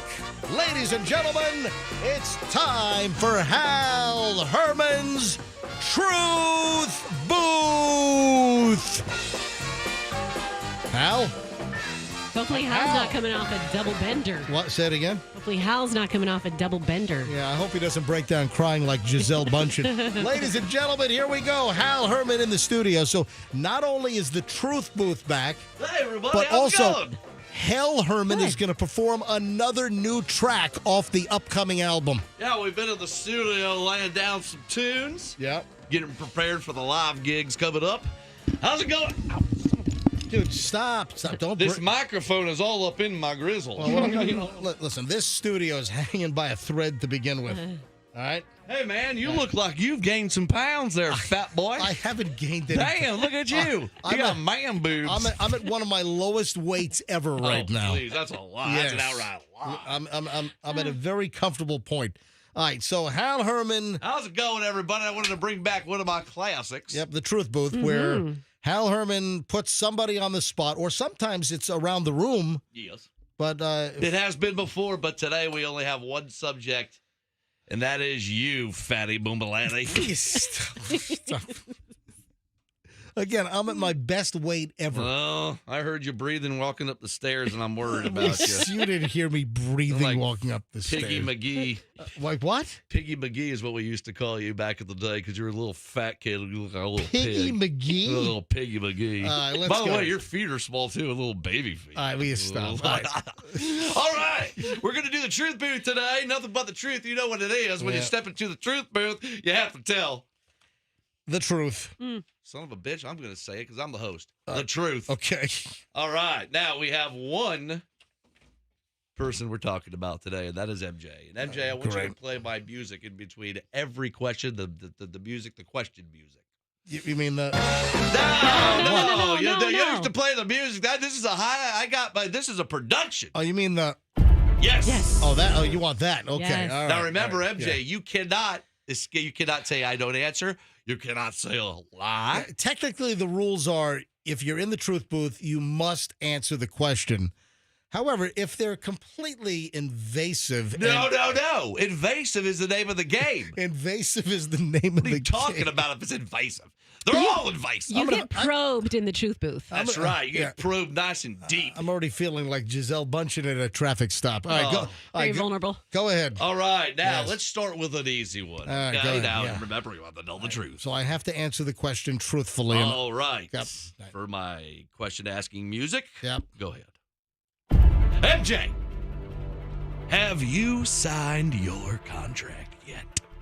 Have I signed my new contract yet? A little birdie told me that you were a little tufted titmouse. Told me that you were waiting and you weren't signing it for some reason, playing some sort of contract games like you're some sort of big superstar or something. You know what I'm saying? Can you translate that, please, Roxanne? Like you're some big superstar or something. I told you know what I said? I said you're playing contract games like you're some superstar. Yes. All right. So, yes, I did sign my new contract. I extended my deal with the MJ Morning Show on Q105, the Beasley Media Group. I did sign it about a week. Really? About a week and a half ago. I did sign the contract. How about everybody in your car, take your hands off the wheel and give them a round of applause? How about that? Damn it, I was hoping to go for your slot. All right. Keep your hands on the wheel, folks. All right, yes. All right, now, this one might get awkward. This might get awkward? Speaking of that contract you just signed, Yeah. I want to know, and we want to know, and the Truth Booth wants to know, how much was that for? What you bringing in there, big hoss, huh? I'm not going to tell you how You much. farting through silk over there, huh? Living the Rick Ross style? I'm not going to tell What, you. did you buy 20 Wingstops? What?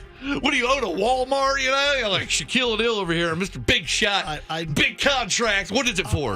Tell us. I'm not going to tell you how much my new contract is for. I will tell you. No. I will tell you that I am very thankful for the amazing years and the very hefty contracts that I had yesteryear when radio paid a little more. At this point, this is just knocking around money, all right? I'm just doing this job because I love it. I'm not doing this job for the... Yeah, Andrew just said in my ear, it's a hobby. Okay, so it's not helping you fart through silk at home. It's helping you just fart around the house. Fart around. Right? Fart around money? You have to answer the question. Roxanne, what is up with your language lately? I love it. I'm not going to... You remind me of my old girlfriend, Goldie Showers. All right, I'm not going to tell you how much I'm making. You have to. You're in the Truth Booth. Listeners, call up and revolt. 1-800-500. What's the number? 1794. $1, Drew. 1-800-990-1047. Call up. We're starting a kooks. This isn't happened. What? A coup. A kooks? What's it called? A coup. Yes, that's right. We're starting a coup. A coup. You will answer this question. What is your contract for? I'm not going to tell you how much money that Beasley... It must be so much then. No, it is not. You're blowing off the second question of the Truth Booth? I should come over there and jack slap you. I did add up, though, how much money that J-Core, Clear Channel, and iHeartRadio paid me over 25 years. And...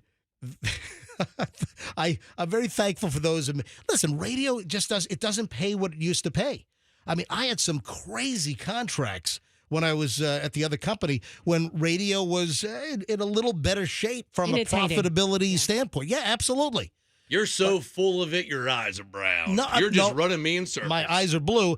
I'm telling you, I'm not making anywhere near the money that I used to make, and I'm not here for the money. I'm here because I like it, and the minute I don't like it is when I walk out the door. All right.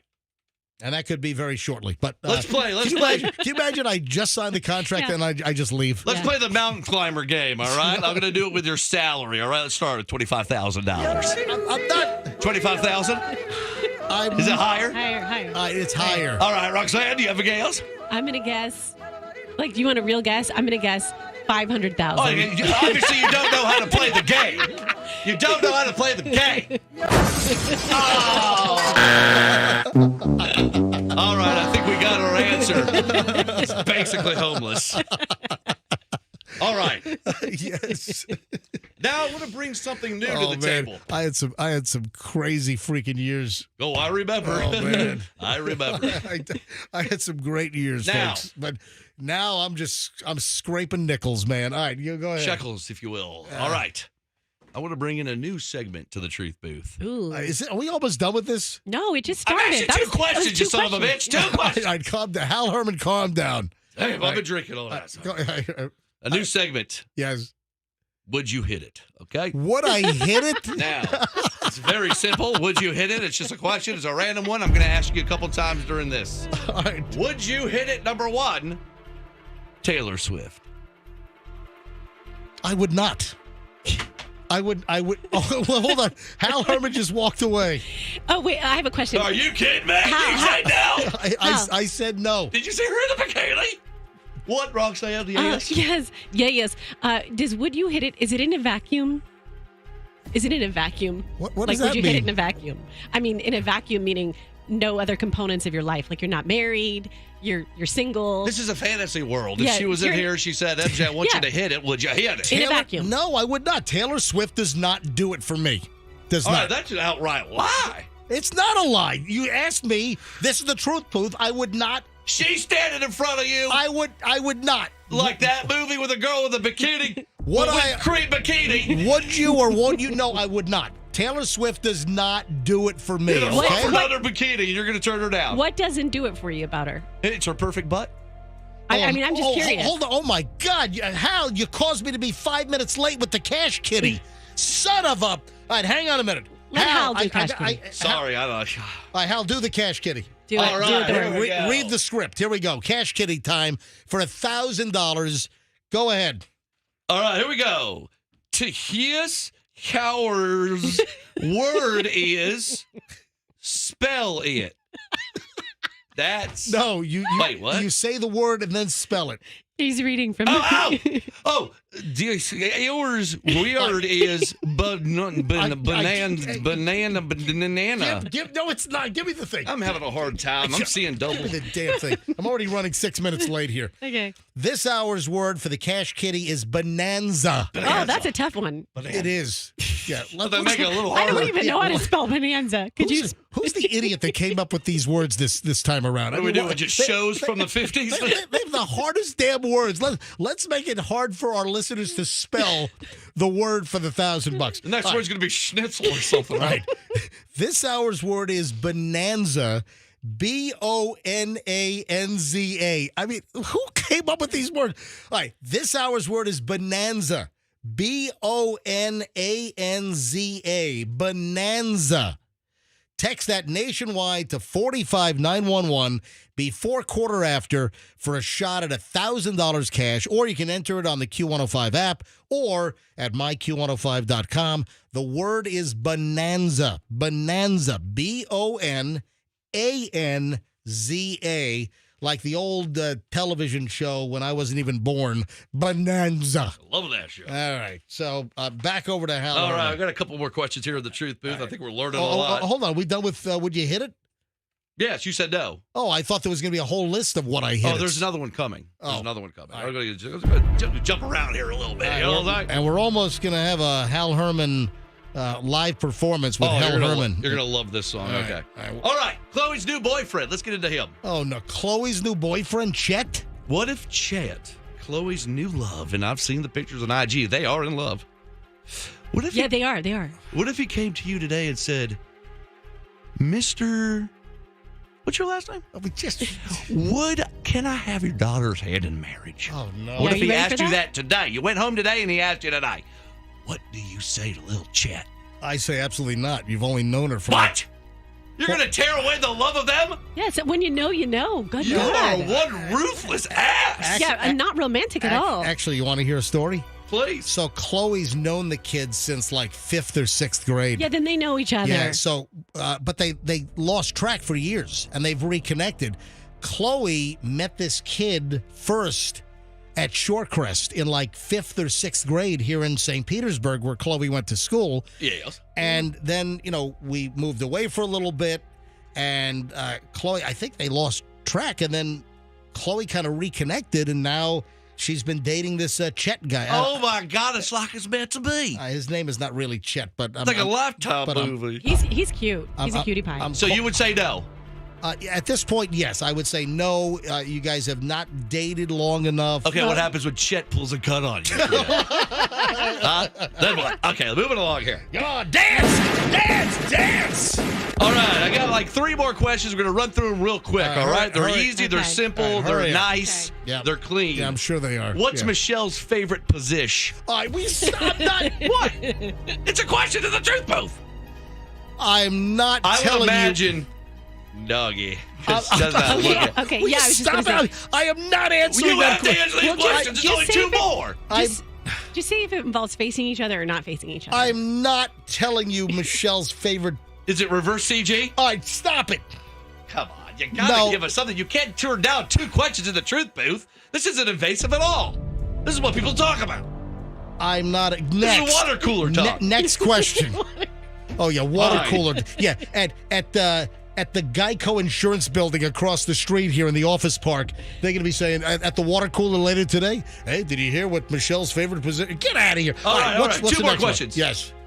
You're offered $1 million to punch one of the Beasley managers in the face. Which one gets it? All right. We got numerous ones in here. We got Rick. We got Ron. We got Ron and Rick. Get on the mic. I think there's two. All right. Okay. So $1 million here, sure. I'm going to give you $1 million. I would punch any of them for $1 million. But you have to pick one. Who do you punch first? And you can't double fist it. I would punch Ron. Ron's going to take it in the face. You punch that guy in the face, man. For $1 million. You think you knock him out? You got to get him right in the chin. I'd punch our general manager in the face, Ron DeCastro. I hope you heard that, Ronnie D. You're going to get knocked out. Would you give him some of the money? All right, next. All right, last question. Last question. Would you hit it? Oh, there's another. You're coming back to this. This is it. All right, go ahead. Roxanne Wilder. Oh my God! No. Would you hit it? Roxanne Wilder. Would you hit it? Would you hit it? Nobody's doing it with me. Okay, that's awkward. All right, MJ. Very simple, non-evasive question. I would not. Roxanne! How dare you? Can you believe it? What a jerk! How dare you not want to hit it? Oh my God, she's a lovely young lady. What's wrong with me? For real. You got to give me a reason why. Because I'm not going to do that with coworkers. That's what it comes down to. Forgot about that part. Now, if I didn't work with Roxanne, I don't know.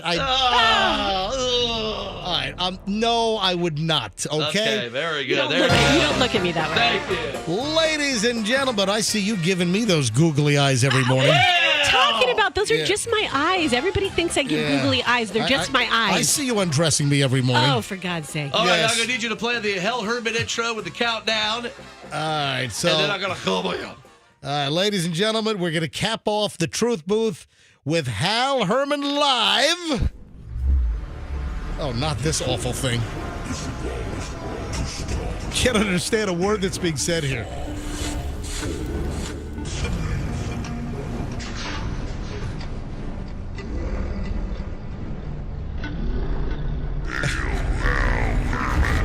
Here comes Hal Herman. Hal Herman. Thanks. Hal Herman. Thanks. It's good to be back. It's been a while. All right. So, Hal, what live song from Hal Herman are you going to sing for us live on this Friday edition of the MJ Morning Show? This is almost a song into my life as a newsman and how I got fired from 6 news stations for being drunk on You the were air. fired from 6 TV stations as a news anchor for being drunk? Yes, and this song's called Drunk News, and it's a true story. Got some reverb for you. I need the reverb. I need you to crank my music this time. Last time, your production skills were a little lackluster at best. Okay. So why don't you crank that up? Guys, this is called Drunk News. It's about me and my drinking issues and being a newsman. I don't have anything else to say. I guess I see it. There we go. Yeah. Got a show in an hour. Give me a couple shots. Yeah. That's what I'm talking about. That's what I'm talking about. Let's go. Yeah. Yeah. Yeah. Yeah? It's 5 o'clock and I have a show at 6. That doesn't matter cause Hal Herman needs his daily fix. I need a drink, a shot, maybe some booze. I need enough to get me through the drunk news. I'm hammered on the air. But that's who I am and I don't really care. I'm Hal Herman and this is Drunk News. It happens every night and then I vomit on my drunk news. With Hal Herman. Kicking out the news like it's a sermon. Killing other newsmen like they're vermin. It's Drunk News and my name is Hal Herman. And during weather, when Goldie Wilson does her thing, I yell at interns for whiskey that they better bring. Cause I'm a newsman, the best there ever was. I'll do a story and I'll take a swig just because. I'll drink vodka, I'll drink lean. I'll hammer White Claws all day just because. I can't stop me, I'll take another shot. I'm Hal Herman and this mother effer can't be Drunk News with Hal Herman. Kicking out the news like it's a sermon. Killing other newsmen like they're vermin. It's drunk news and my name is Hal Herman. Drunk news! It's drunk news! Ready for this? Yeah. Drunk news! It's drunk news! Yeah. Let's go! It's 6 o'clock and I puked on the set. I cleaned it up and I smoked a cigarette. It's 6 o'clock and I puked on the set. I cleaned it up and I smoked a cigarette. Go!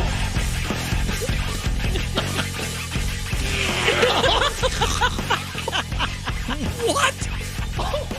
Oh no. What are you doing? He just...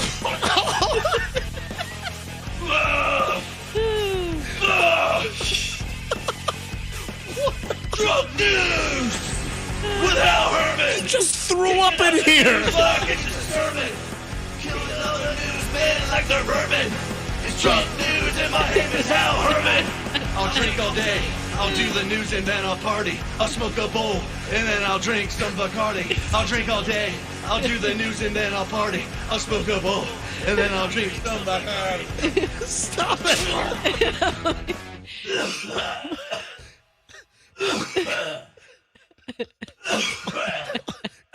Did you make Oh my gosh. Did you make a cup of oatmeal and then ingest it and then oh my God.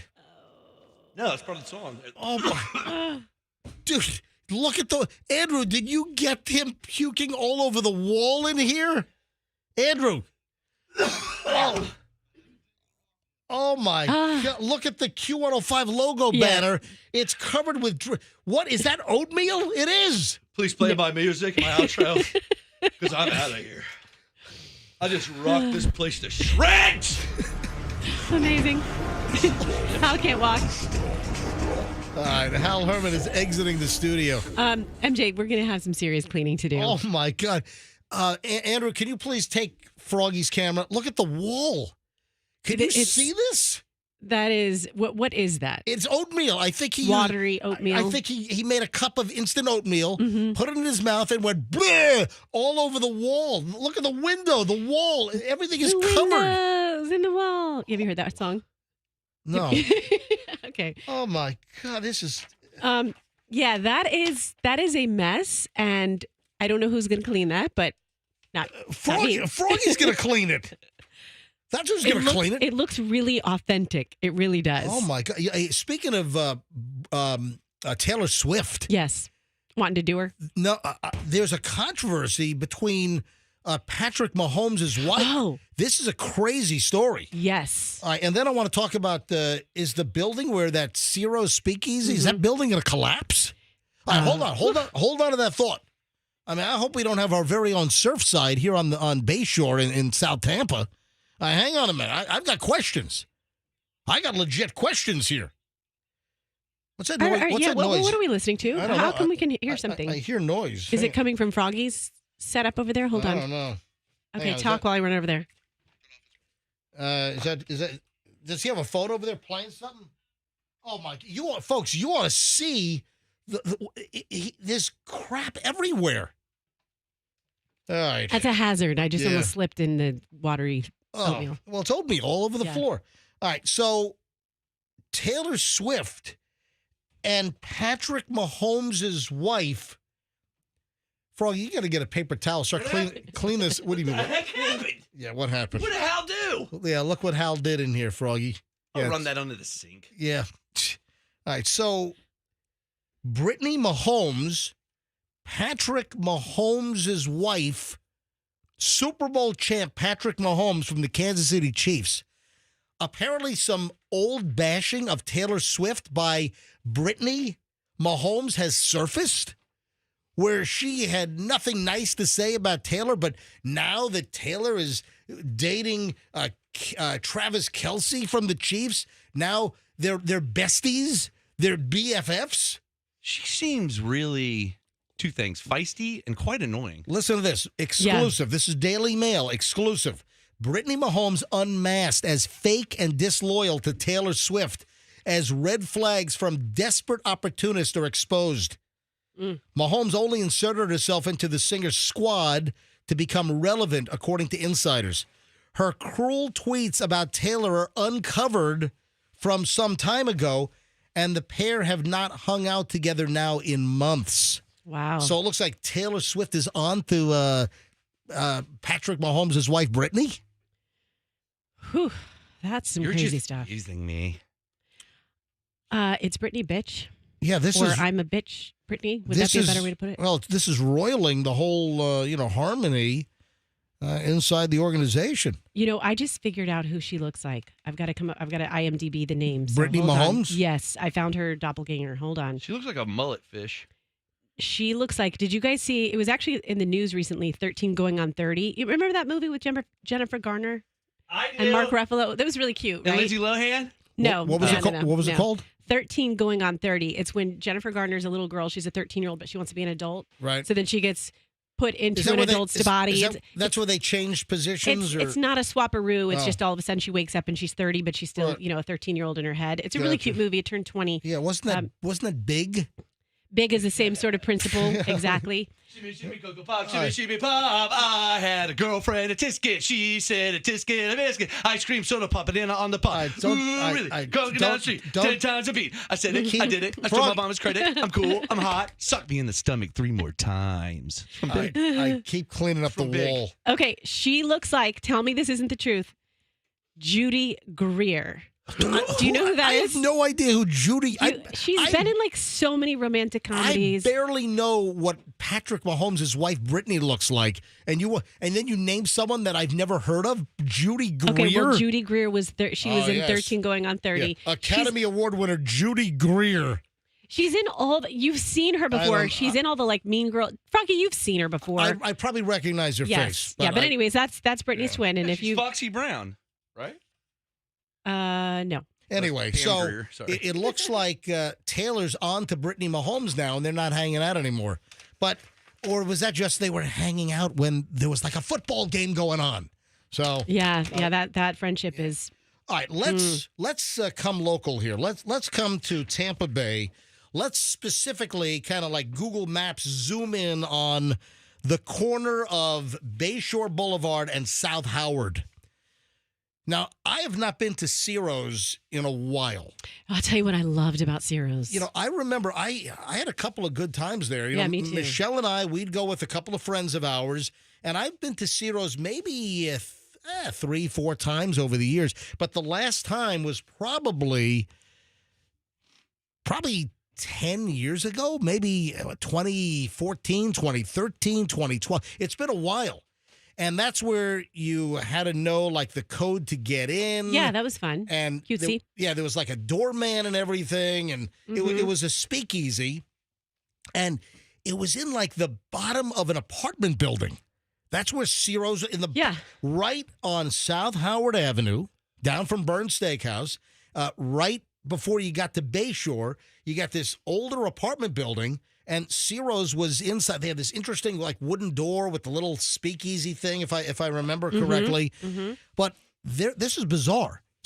And it was a whole like a Prohibition era theme, and they had like, remember the velvet curtains that surrounded the little rooms? Yes, I love that. Just very private. You could just go in there. But they were making the drinks like very proper. They were muddling properly. Yes. They were making and they were using the big ice cubes. It was more like, and the bartenders were all dressed like it was like 1926. Yeah. It was a cool vibe. I wish I lived in the Roaring 20s. Wouldn't that have been fun? Yeah, you're like a flapper type. Yeah. What do you have there, little man? They talk All right. So Ciro's is closing. And the reason why, I mean, I've got questions, and the news reporting is not giving me the answers that I want.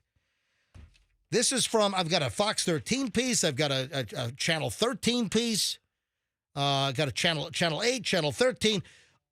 This is from Channel 8. A speakeasy in Tampa is permanently closing its doors over the building's structural issues. Is the building going to collapse? Ciro's made the announcement on social media on Wednesday, and they wrote, "Today we sadly announced the permanent closure of Ciro's. Since 2009, Ciro's has been a cherished spot for locals and visitors alike. due to structural issues at the Bayshore Royale, that's the building, we are forced to close our doors. Thank you to our loyal guests, staff, and the Tampa community for your support and memories shared over the years.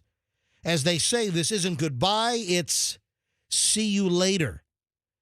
The owners announced back in March the restaurant would be temporarily closed due to renovations within the building. The ownership group said that its other bar, Jekyll in Hyde Park, remains open. Structural, is the building going to fall down like Surfside? What about the people that live in the building? Do they have to evacuate everybody from the Bayshore Royale? I mean, the building. No, it's just the first floor that's in trouble. The second through the fifth or whatever's fine. The first floor is going to collapse. Yes. But everything above it is going to be fine. Structurally above the first floor. No, it's really? fine. What? I don't know. What are the structural issues? Is the building going to collapse? What is going on? That's an older building. I would say the building's from, early 70s maybe? Mm-hmm. Yeah, I guess it is an older building. I tell you what I'm going to miss. Does anyone know? Is the building coming down? What if you live on the 7th floor in some little 2-bedroom? I mean, are you going to be sleeping in the middle of the night and the thing's going to collapse? Ooh. What are the structural issues at where Ciro's Speakeasy was? Good question. Good question. Again, why isn't Channel 8? Why isn't Fox 13? Why aren't they answering these questions for me? We want answers, people. We do. You know what I loved there? Not only their drinks, their truffle popcorn. Oh, so never had. They had a lot of small plates, right? They had a lot of small plates, but I mean, I would eat buckets of that truffle popcorn. You get sick. No, buckets. Buckets. Were you there? And then I would just vomit all over. What is going on here? All right. We have a woman at LAX that just melts down. This is one of the best meltdowns of all time. And it turns out she's screaming. She's at the wrong airline. So she's demanding to talk to the Secretary of Transportation. Do you know who the Transportation Secretary is? Yeah, Schlitz McGillicuddy. Froggy, who is it? Come on. I'll give you a hint. Come on, Froggy. For $100, tell me, who is the Secretary of Transportation? It's Kiss. What? Dick Butkus? It's not Dick Butkus. Roxanne, why'd you point to your butt? Were you trying to throw me off? Well, it's Pete Buttigieg. Yeah, see? Booty. It's Booty. Pete, but it's not Buttigieg. It's Pete Buttigieg. But when you look at the word, it looks like butt. All right, so this is a very confused young woman. She was videoed because if you're throwing a scene down, man, everyone's got a camera phone, man. They're rolling video on you. I mean, you just have to assume in life these days that whatever you do, wherever you go, isn't that a theme song to a sitcom? Wherever you do. Wherever you go. So, all right. So you got to assume you're being videoed, and she was. And this woman just lays into airport workers and is just firing off the curse words, the F-bombs, all of this expletive-filled language. And it turns out she was yelling at the wrong people. She missed her Delta Airlines flight, and she's screaming, "Get me Pete Buttigieg on the phone!" She wants to talk to the Secretary of Transportation because she was late and missed her flight. She's screaming. She thinks she's yelling at Delta. She's in the wrong terminal. She's not even in the right terminal. She's yelling at the WestJet people, the Canadian airline. All right, you've got to hear this audio. This woman is out of control. She is just screaming, and it turns out that she's not even at the right freaking counter. I mean, what an absolute maniac. Listen. So get me the up on the next flight, you mother. Or call Pete Buttigieg right now. Get me on this bleeping flight. Call Pete Buttigieg right now. Call that mother Pete Buttigieg right now. Call that MFer Pete Buttigieg. I mean, this lady is out of control. So get me the up on the next flight, you mother. Or call Pete Buttigieg right now. Call that mother Pete Buttigieg right now.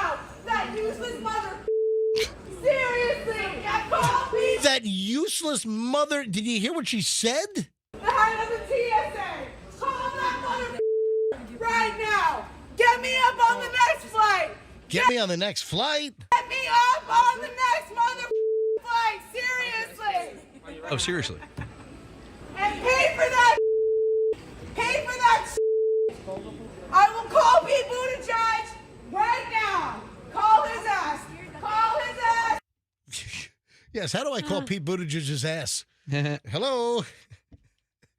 Hello, Pete's butt? Hello? On your right-hand side.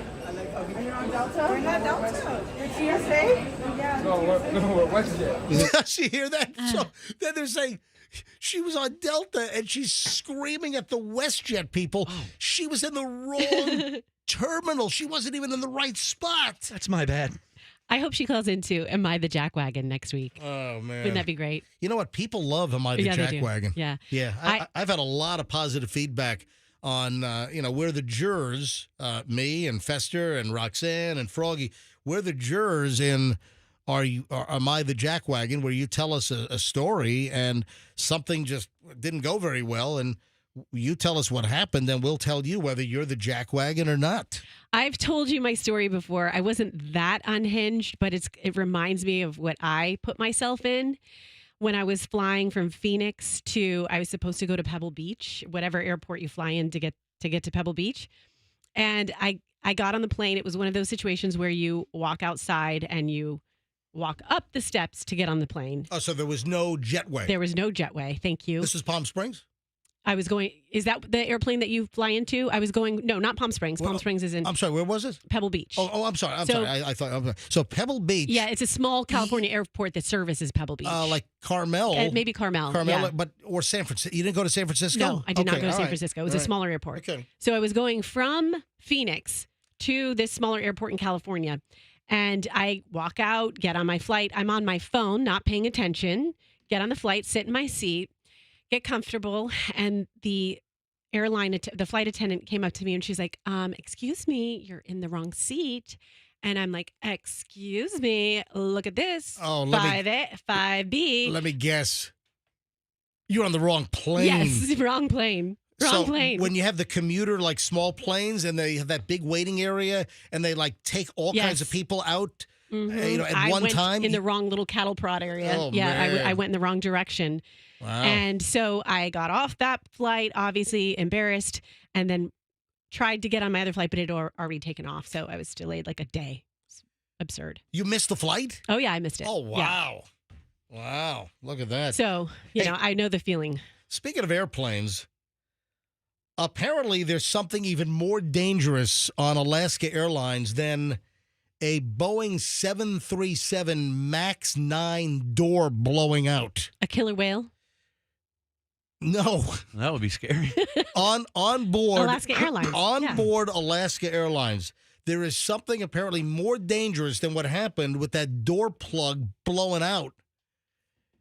Apparently their coffee makers are deadly or something. Ooh. Yeah, I mean, I saw this from Simple Flying, which is like a travel flying blog. Alaska Airlines tackles dangerous coffee makers on its planes. First, your door blows out because Boeing did not put the plug in properly. The union announced that the carrier's management had begun looking into addressing safety issues with onboard coffee brewers. What the hell? The Association of Flight Attendants Alaska branch has won its action against Alaska Airlines. On April 18th, the union announced that the carrier's management had begun investigating safety issues on board with the coffee makers. The advocacy mainly targets BE Aerospace's coffee makers, which claim to be responsible for burns among the flight crew. That's great. What does this thing do? What does it just spit scalding water on you? Or like turbulence, and they sort of bump into it and burn their ass. Oh, yeah. The cabin crew says that it's a very dangerous coffee make. And is it just, come on, there's got to be other airlines that have the killer coffee maker. Yeah, the BE Aerospace coffee makers. Effective immediately. Listen to this. Effective immediately, Management has directed that older-style BE Aerospace coffee makers must not be used to brew coffee under any circumstances if a brew shield is unavailable. So what is it, like a special shield that goes in front of the coffee maker so you don't get scalded? Damn, why don't they make it so it doesn't bubble up and burn you? How about you make an airplane where the door doesn't blow out as well at 30,000 feet or what was that, 16,000 feet, I think? it is. Is where that happened? Mm-hmm. Wow. Fester's not, we ought to call Fester quickly. I don't know if he butt dialed me, but he has a kind of a smaller butt, so maybe it wasn't a butt dial. But he he's the biggest, heaviest guy in America with the smallest. Leave a message, but the fastest response. Gotta do it again. Yeah, I know. Yep. With the smallest butt. All right, let me try it. Why would he? What is it called? Volunteer for this? Yeah, Fester's not here today because he's chaperoning his daughter's class to something in Orlando. I have no idea what it is. Hello. Hello. Hey, dude. Oh. What is that? What is that? Dude, do you not know what's going on? You're chaperoning a bunch of sixth graders to Orlando? Yes. First of all, we had this conversation early this morning. Do the parents know that you, who almost got arrested on felony arson charges for burning a van to the ground with a turkey fryer fire, do they know that you are chaperoning their kids? I haven't disclosed my full record to the school board. Did they do a background check on you? I don't think so. Right. So, Fester, where are you going? So, my daughter's in 6th grade. Yep. And they take an Epcot trip. Told you. So, I'm on my way to Epcot. Now, are you on a bus? So, get this. Yeah. The kids ride on a bus. I was going to say, what do you got, like 8 kids with no seatbelts jammed into the back of your 2010 Cadillac? Yeah, so we had to drop the kids off this morning at 6:15. They all got on a bus. All the teachers got on the bus. And then the chaperones, the parents have to drive themselves? Yeah, so I am literally in my Cadillac by myself, smoking cigars. I'll tell you what, you're lucky that you guys weren't going the other way because I-4 at near the Polk Parkway, that was closed like half the morning earlier today. Yeah, I heard Pat George's first report, and Yep. It was smooth sailing. Now I'm over by Champions Gate, and it's starting to slow out as I get into Orlando. All right, so you're bringing all these kids from your daughter's 6th grade class to Epcot, and that's why you took the day off. Right, yes. All right. Hey, Andrew, is there any veracity to this story? What's the story that popped up about Crocs? And I teased this earlier, and I don't think I have the story in front of me here, but there was a story that popped up yesterday that Disney was going to ban people from wearing Crocs on escalators because, well, we've had numerous stories where people are getting their feet mangled because the Crocs are getting caught into the teeth of the escalator, and people are like having their feet maimed. Dude, I'm wearing Crocs right now. Well, you might not be able to ride an escalator at a Disney property. Andrew, is there any truth to this, or what's the source? There is a safety issue there, and they are putting stickers on the escalators, no Crocs, little picture of a Croc with a line through it. Yeah. And I don't know if it's an official ban, but they are recommending that you don't wear Crocs on escalators there because especially kids, because kids are the ones whose feet are getting caught in those thought about little that. teeth. Hey, Fester, one of the reasons why I'm calling you is you had mentioned earlier this week what your favorite new TV commercials are. Oh, my God. I laugh every time. Now, I don't even know the name of the character. Either do I. But it's Kristen Wiig when she did the Target employee on Saturday Night Live. And now Target has hired Kristen Wiig to play the part. Does she have to get permission? Like, is that an infringement? Like, did she have to go to Lorne Michaels at Saturday Night Live or NBC or Broadway Films or whatever and say, hey, did Target have to get permission to do the Target character, which was obviously that was invented on Saturday Night Live, so it would be, I would imagine, their intellectual property.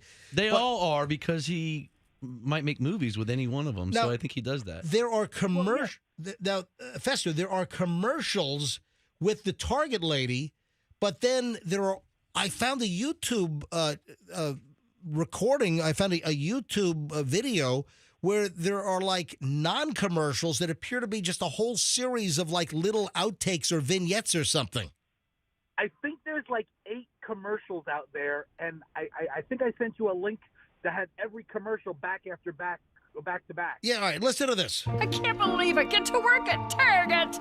I hope she knows she's getting deals automatically. Oh, I'd tell her if it wasn't a dream. Looks like Pamela just let that guy know he could get unlimited same-day delivery. And she's gonna save an extra 5% with a Target Circle card. What's that? Oh no, I don't want to wake up. There's too many deals. You are awake, and the deals are real. Then how do you explain Abe Lincoln over by the chips? It's actually, pretty funny stuff. Sounds like Hal Herman. What now?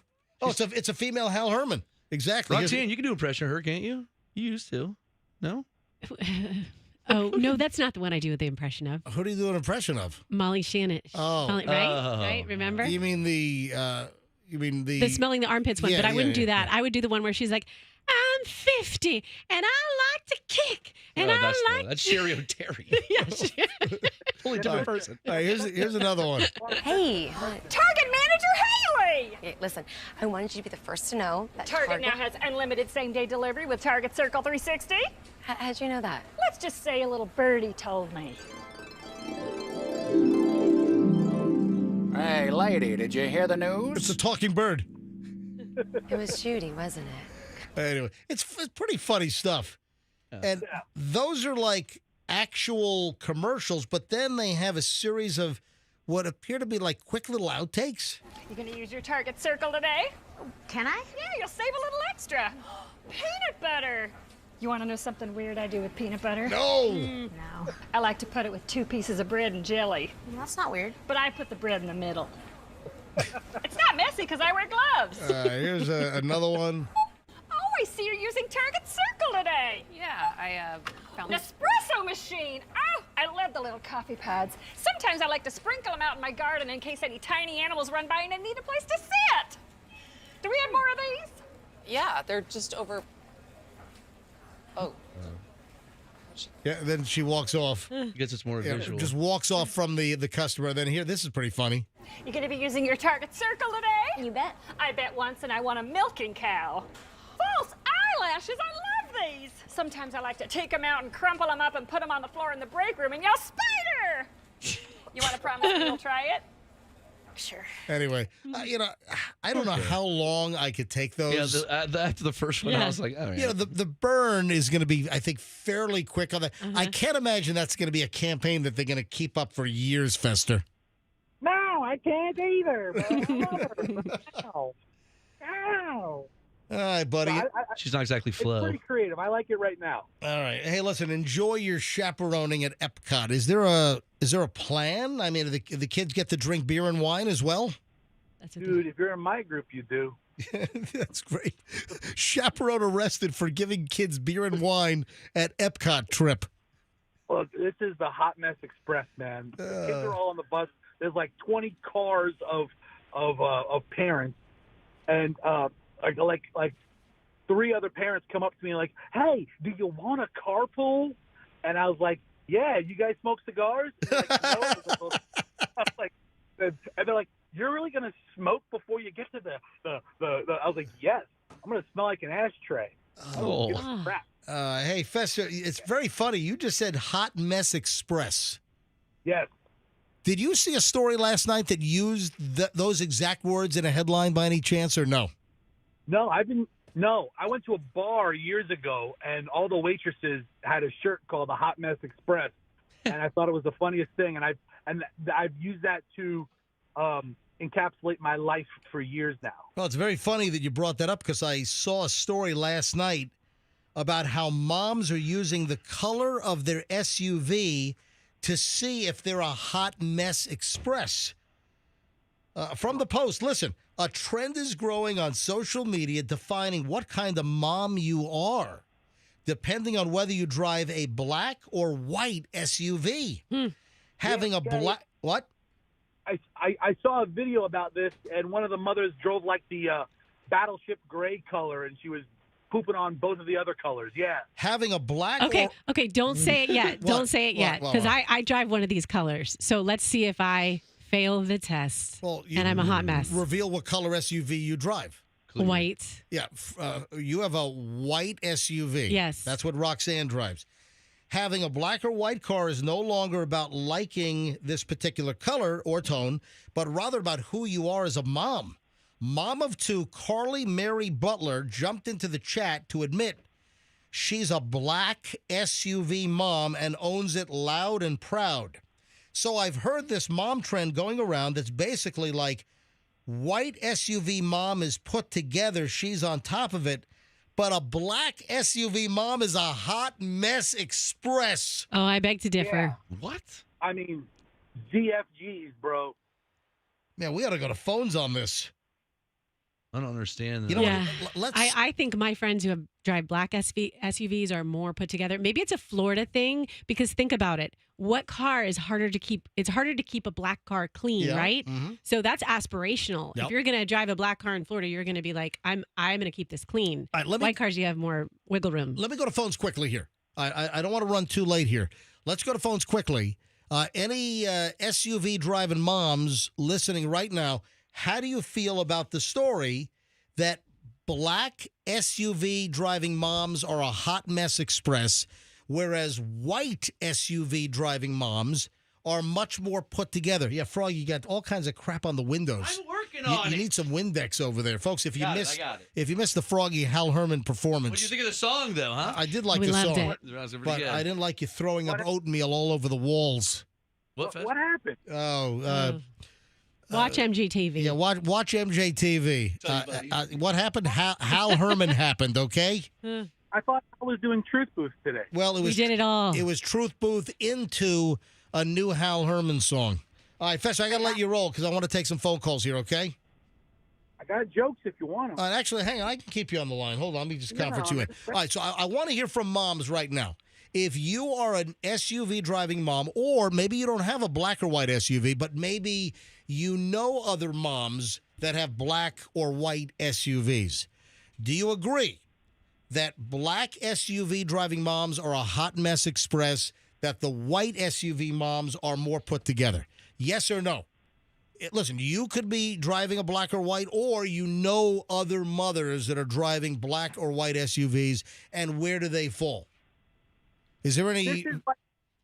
This is the modern day cowboy with the white hat being put together, and and being like the Roy Rogers and the hero, and the black one being just a scoundrel, a villain. Really just sloppy. All right, let's go to phones here. 800-990-1047. Let's go quickly. Dial it up. 800-990-1047. Are you a black or white driving SUV mom, or do you know black or white driving SUV moms? And do you agree that the white SUV moms are much more put together, they have it going on, and the white, the black SUV driving moms are a hot mess express? Yes or no? Let's go. Fire up the phones right now. 800-990-1047. It could be you, or it could be others that you know.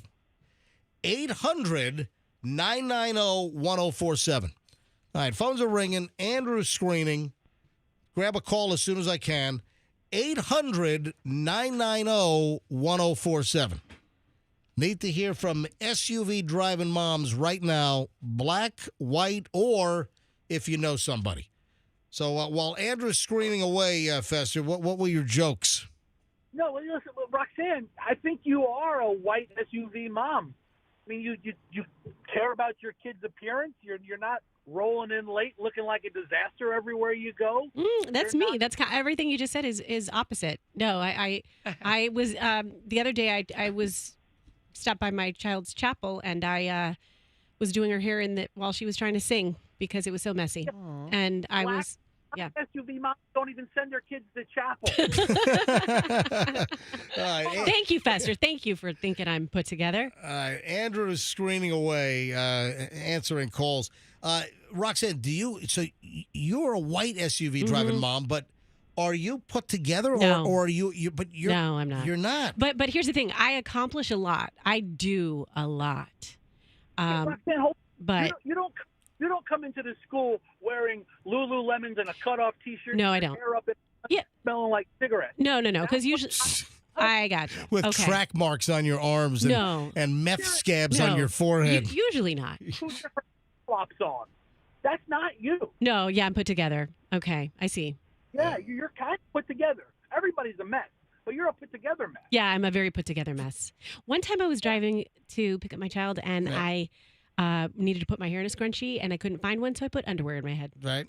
All right. It works like a scrunchie. I'm running late here. Let me. I got to grab a couple That's a calls mess. here. All right. 800-990-1047. 800-990-1047. White or black SUV driver. If it's you, self-report, or if you know somebody. Black or white SUV driving mom, are they put together or a mess? Let me grab Randy and Brandon. Randy, hi, you're on the MJ Morning Show. Welcome. Hey, MJ, first-time caller, listened for a long time. Thank you. My wife drives a black SUV, and this is the second one she's had, and she is very put together. Makes $250,000 a year, very on it, beautiful, been together for a long time. All right, so Randy, that bucks the trend yeah. because allegedly black SUV driving moms are a hot mess express. But I'm telling you, I'm with Randy. All the Yeah. black SUV driving moms I know are just like what you described. Yep. Hey, Michelle has a black SUV, and There you go. Michelle's pretty put together. So, Randy, thank you, and does your wife listen to us as well? She does. She's not right now. She's actually in the bath, which that happens about 2 hours a day. Okay, in the bath for 2 hours a day? She's got to get clean and pristine because she's so put together. She makes $250,000 a year. She's in the bath 2 hours a day? Yeah, she works from home, hour in the morning, hour in the afternoon, works about 17 hours a week, so it's kind of not fair. Good for her. It's not bad for $250K a Yeah, year. Randy, Brag thanks much? for checking in. I know, Randy, you have anything else you want to brag about? Yeah, bragging in. She likes to go out partying at night with me. All right. Okay, what a humble brag. And Randy, is she pretty hot, Randy? Yeah, about 6 foot. Just a lot of good times together. All right. Ooh, Racial nice. drat chicks. Thank you, Randy. I love it. Thanks for calling in for the first time ever. All right, thank you. All right, let me grab Jen in Brandon. Oh, man, I'm running late. This might be the last one. Jen, are you a black or white SUV driving mom? Black SUV driving mom. Are you a hot mess express or are you put together? I'm a hot mess express. Well, there you go. And why? My friends call I drive a Chevy Tahoe. They call it the big black hoe.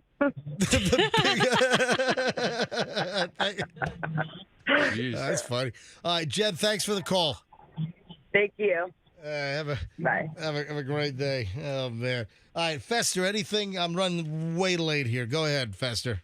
Did Hal Herman do the "Would you hit it"? Stuff? Yeah. And MJ and I have a hot date after the show, if you're wondering. Yeah. I'm just Roxanne, kidding. get out of here. All right. All right, goodbye. Bye, Bye. Fester. Be safe. Yeah. Oh, Fester. Yeah. Andrew has a question for you. Go, Andrew. Ask your question. Do you have to pay to park? We have a parking voucher. Okay. Because we're part of a field trip. There you go. All right, Fester. We'll see you back here live Monday. All right. All right, goodbye. All right. Oh, we've got a musical death to report. I don't think people will know the name, but you certainly know the music. Yeah, so we've got a death to report. Froggy, you didn't bring up the latest UFO story, which I'm shocked. Oh, I know all the things. Oh, and Red Lobster. There's a Red Lobster controversy. There's a Red Lobster scandal. Hold on, I'll get to that next. What is the perfect movie length? There's science on how long the perfect movie is. And I got a lot of stuff. I'm looking at my pile. We start the final 9 o'clock hour next here on the MJ Morning Show in minutes. So don't move. We're back with maybe the most entertaining hour of the day. Yeah. Last hour was pretty entertaining. Yeah, next here on the MJ Morning Show on Q105.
Fleetwood Mac, MJ Morning Show, Q105, 9:05. Running a few minutes late here, but welcome to the 9 o'clock hour.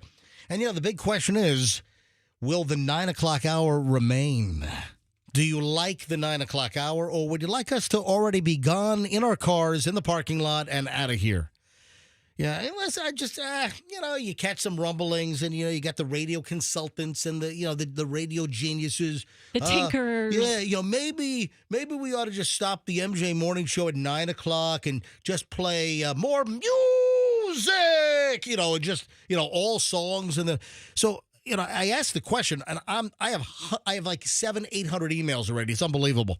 And I asked the question, would you rather us be gone at 9 o'clock and it's all music from 9 to 10, or would you like the MJ Morning Show entertainment to continue until almost 10 o'clock every day? Send me an email. I don't ask you to email me much. You can if you want, but I'm asking, I want to do a little market research, a little focus group, and just ask you, the listener, do you want the MJ Morning Show to continue into the 9 o'clock hour right now, or would you rather it just be wall-to-wall music right now? Like just a jukebox with a couple of Q105 jingles. All right, so let me know. Send me an email, mj@mjmorningshow.com. Drop me an email, mj@mjmorningshow.com, and just let me know. Let me know how old you are. I need your age, your gender, and where you're listening. Like what part of town you're in. And let me know, do you want the music to hit at 9 o'clock, or do you want the MJ Morning Show to continue in the 9 o'clock hour? So email me, mj@mjmorningshow.com. That's mj@mjmorningshow.com. We've got a pretty significant musically. We've got a death to report. I don't expect you to know the name, but I think you'll definitely know the songs. You're definitely going to know the band, Mike Pinder. Now, Andrew, you're pretty up on music. Did you know, if I said what band Mike Pinder is with, would you have known, Andrew? It would have taken me a little while, but I would have remembered. Yeah, see, I've been in radio since 1982, and a fan since I was 4 years old. And I don't know the name Mike Pinder, but I certainly know the name of that band. That is the Oak Ridge Boys. No, it's not. That is Flock of Seagulls. Flock of Seagulls? They were a new wave band from the early 80s. All right, come on. You have no idea the name. All right, hang on. Definitely heard the song. In your wildest dreams. I like it. All right, what about this one? This is another well-known song. Get your hands off the keyboard. Hands of the... Okay. You know this song. Oh, sure. Okay, you know this one. Uh-huh. This is The Doors. It's not the... Dude, I love The Doors. It's not The Doors. It is not The Doors. Come on, Froggy, do you know the name of the group? The Blues That Are Moody. Yes. Oh, the Moody Blues. Yes. Never would have guessed that. The Moody Blues. Okay, sure. I like them. Mike Pinder, the founder of the Moody Blues, dead at 82. Damn. Yeah, he was up there. Nice. 82, and best known for playing the keyboard and the mellotron, one of the founding members of the Moody Blues, passed away at his home in Northern California, cause of death not announced. They were inducted into the Rock and Roll Hall of Fame, the Moody Blues, back in 2018. I've always liked all those songs. I like all those songs. I love their female vocalist. They don't. Judy. Judy Blues? Moody Judy. Judy Moody? Moody Judy? Oh, get out of here. Stupid, right? That's really stupid. Hey, Froggy. Sir? You have not brought up the latest UFO sighting, man. I'm just giving up, telling you what's going to happen. So, I'll just let them invade you and probe you. Bring me up and probe me? I think you've had visits. You had your glasses crumpled at one time in the middle of the night. They were obviously keistered in your butt. I left them in my bed and I rolled over on them and crumpled them. Mm-hmm. Yeah. Froggy, tell me about the latest UFO sighting that's making some noise. I haven't seen the latest. Why don't you tell me? Well, I'm disappointed. You're slacking, dude, because you always were up to date on all the latest UFO sightings. Nothing new has come up on UFO TV for me. There was you got to see the video. There's a woman that was videoing out the window in New York. And she was recently flying over JFK or near JFK. And you can see, it looks like it might be the Throgs Neck Bridge. The Throgs Neck is just below. And this is like the fleeting dark object that just whooshes by. And folks are like going, oh my God, it's an alien. It's a UFO. I don't know what it is. But whoa. Do you have it? Uh-huh. Take a look at that. What do you think that is? Wait a minute. A UFO seems to have been caught on camera whizzing across the sky above New York City. Whizzing, like peeing? Michelle, no, not that kind of whiz. What is up with you lately? You are out of control. Yeah, Michelle Reyes was recently flying over LaGuardia Airport and filming the landscape outside her window when she captured something zip across the sky at lightning quick speed, which when slowed down looks like something from out of this world. A dark, black cylinder object flies by as she's videoing. Yeah, okay, so you tell me what that is. No, she was on News Nation. Space junk? Yeah, News Nation had her on with her video. Is that what News Nation does? Are they hyper-focused on UFO sightings? It looks like a flying Yeezy shoe. It does. I don't know what it is. But now there's like an investigation. She went on News Nation revealing everything that she knows about what happened. She alerted the FAA. She has yet to hear back from the FAA. But what was it? Well, she'll be visited by a couple guys in black. It might have been a drone. It ain't no drone. It doesn't even have wings. It is bizarre. Oh, why don't you explain that? See, last week I showed you the Sasquatch footage of him picking up and using a tree as if it was a toothpick. All right, dude, there's an explanation. Yeah, yeah. Have you thought about it for a week? Do you have anything? It's not an extraterrestrial craft. I'm pretty confident. There's an explanation as to what the object was that whizzed by her window on a flight. Someday you'll believe. UFO expert Ben Hansen then came on to the same interview on News Nation where he said there's no reason to believe this incident is a hoax. The sighting feels eerily similar to the one from 2020 where a Long Beach, California resident filmed a UFO-like object bolting across the sky. At the time, the photog told TMZ the footage wasn't doctored in any way, but it could have been a drone.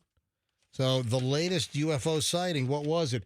What is going on with Red Lobster? Ladies and gentlemen, we have some Red Lobster breaking news. The lobsters aren't real.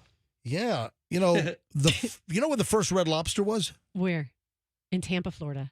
Lakeland. Ooh, close. The first Red Lobster ever was not up in like Portland, Maine or something. No, it was Lakeland, Florida. Which Lakeland is exploding these days. Do you know? Yeah, it is. It's the fourth fastest growing city in the United States. Jeez. I thought I heard it was like the fastest, no? Fourth. Apparently. But Lakeland is exploding, and I have a lot of friends. I have a lot of people. I was just at dinner the other night with friends from Lakeland, and they're talking about, oh man, the traffic is getting crazy in Lakeland. But apparently, Red Lobster is not paying their bills. Listen to this headline from tastingtable.com. Red Lobster's unpaid bills seem almost as endless as its shrimp. Nice. Yeah, look at that. Yeah, Red Lobster has seen its share of struggles since the original Lakeland, Florida restaurant opened in 1968, and perhaps none have been more imposing than its current situation. After 55-plus years in business and more than 700 worldwide locations, the once family-owned enterprise may have reached a tipping point amidst a growing accumulation of unpaid bills. The current owners, Thai Union Group, are potentially on the road to bankruptcy protection, according to Bloomberg, with the company receiving debt restructuring advice from the law firm of King and Spalding. Spalding! Don't touch it, Spalding! That's all I think of. Yeah. Thai Union Group has long been feeling the pinch from economic factors, but now its creditors are suffering. Vendors such as paint folks a commercial painting company who spruced up about 40 Red Lobster's locations in 2023 report non-payment of roughly $500,000 of work. They haven't paid the painters that cleaned up and painted some Red Lobsters. Come on, guys, the painters.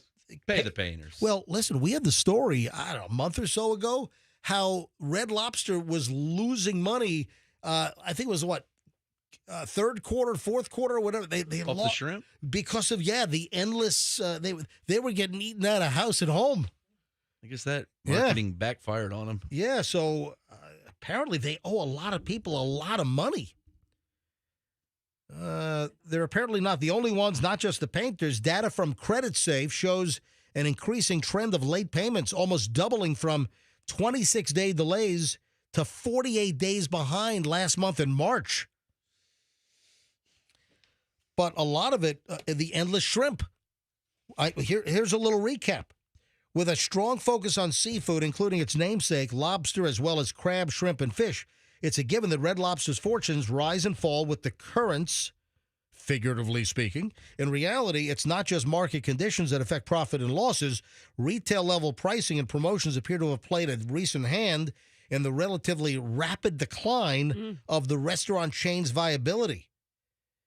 In summer 2023, Red Lobster extended a highly embraced annual promotion known as Endless Shrimp, the ultimate Endless Shrimp, giving it a permanent place on the menu. For just $20, diners could choose from an endless meal of favorites such as grilled and coconut shrimp, garlic shrimp, shrimp scampi, garlic shrimp, pasta shrimp, grilled shrimp, coconut shrimp. So Bubba knew a lot of shrimp. Yeah. And as we told you previously, they lost their ass on the all-you-can-eat shrimp. So if they're it's not like, I mean, they do it every year. Did they lose their ass like 10 years ago and then they just kept doing it? I don't know. And I wish we had Fester here to talk about endless shrimp, but I feel like shrimp is one of those things you can really overdo quickly. Like the law of diminishing returns, happens quickly with shrimp. Like how much shrimp can you eat? Shrimp. I could eat a ton of fried shrimp. Really? Yeah. Its overwhelming popularity led to losses of about $11 million during the third quarter of 2023. Jesus. And it snowballed even more by the end of last year, quarter four. Prices on the endless shrimp rose to $22 a person, finally went to $25 a person. So, man, Red Lobster, are they close to bankruptcy? They're not paying their bills. I mean, not even the Cheddar Bay biscuits can bail them out, I guess, right? More like in the Red Lobster. Dun, dun, dun. Damn it, hang on. Froggy Caruso here. Yeah. Looks like this is a situation of in the Red Lobster. Because our bankruptcy. Listen, I wish Red Lobster the best because, a lot of people love those Cheddar Bay biscuits, man. I'm telling you right now. On the celebrity front, J-Lo has been seen with a $500,000 handbag. What? Okay. I see why people are getting annoyed with her. Whoa. J-Lo with a $500,000 purse? Really? Holy, yeah. I would pull that sucker out, in close circles. I wouldn't parade it around town. All right, hold on a minute. 9:20, rolling up on 9:20 here at the MJ Morning Show.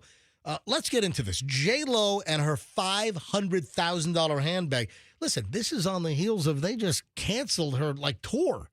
Her Amalie Arena, stop on her tour canceled because they weren't selling tickets. Tell you what, you got to sell some tickets if you're going to have a $500,000 handbag. Hold on, we'll get into that here in just a couple of minutes on the MJ Morning Show. Man, I got a lot of things. The rumors on King Charles. Did you see what exploded yesterday? It's like all over the media. I don't know if there's anything official from the BBC. This is London. But there's some apparent really bad news regarding King Charles. We'll get to that in a minute. I got William's warming things up, apparently. Ooh. Yeah. He's getting fitted right now. They're checking out his head size. Oh, boy. Yeah, all right, hold on a minute. We're loaded. Final segment, MJ Morning Show next. Here on Q105. Stand by.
9:29 at the MJ Morning Show, and the final segment here on a Friday, but probably the best of the show right here.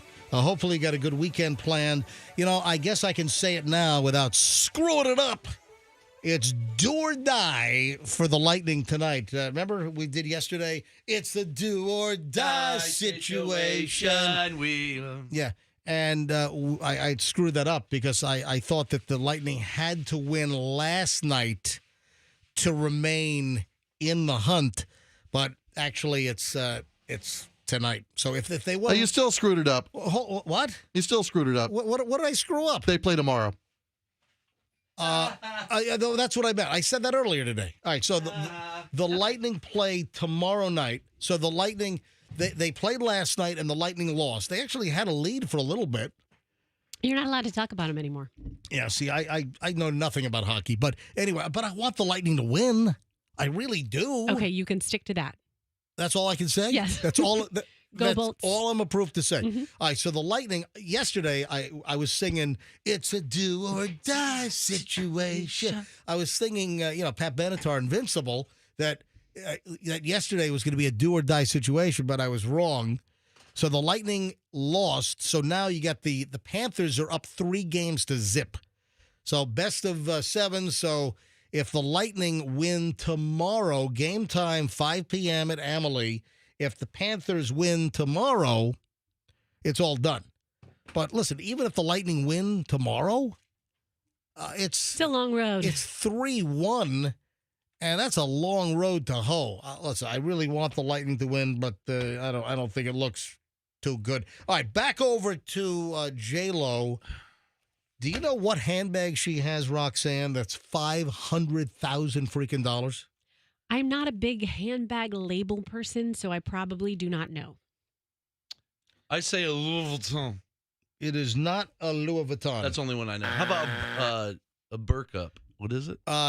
Yeah, that's what it's. Birkin. Birkin. Yeah. Burk out. It's the Burka bag. It's got a little eye slit hole. No, it's the Hermes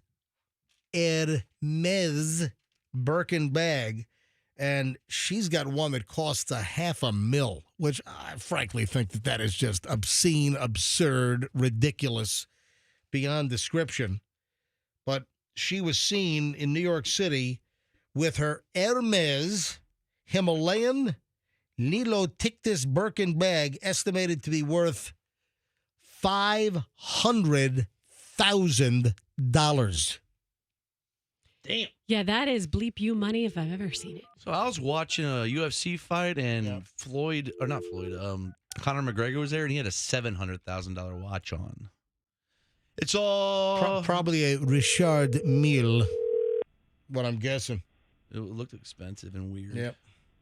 Hey, can I give you an example of how trying to call Michelle real quick.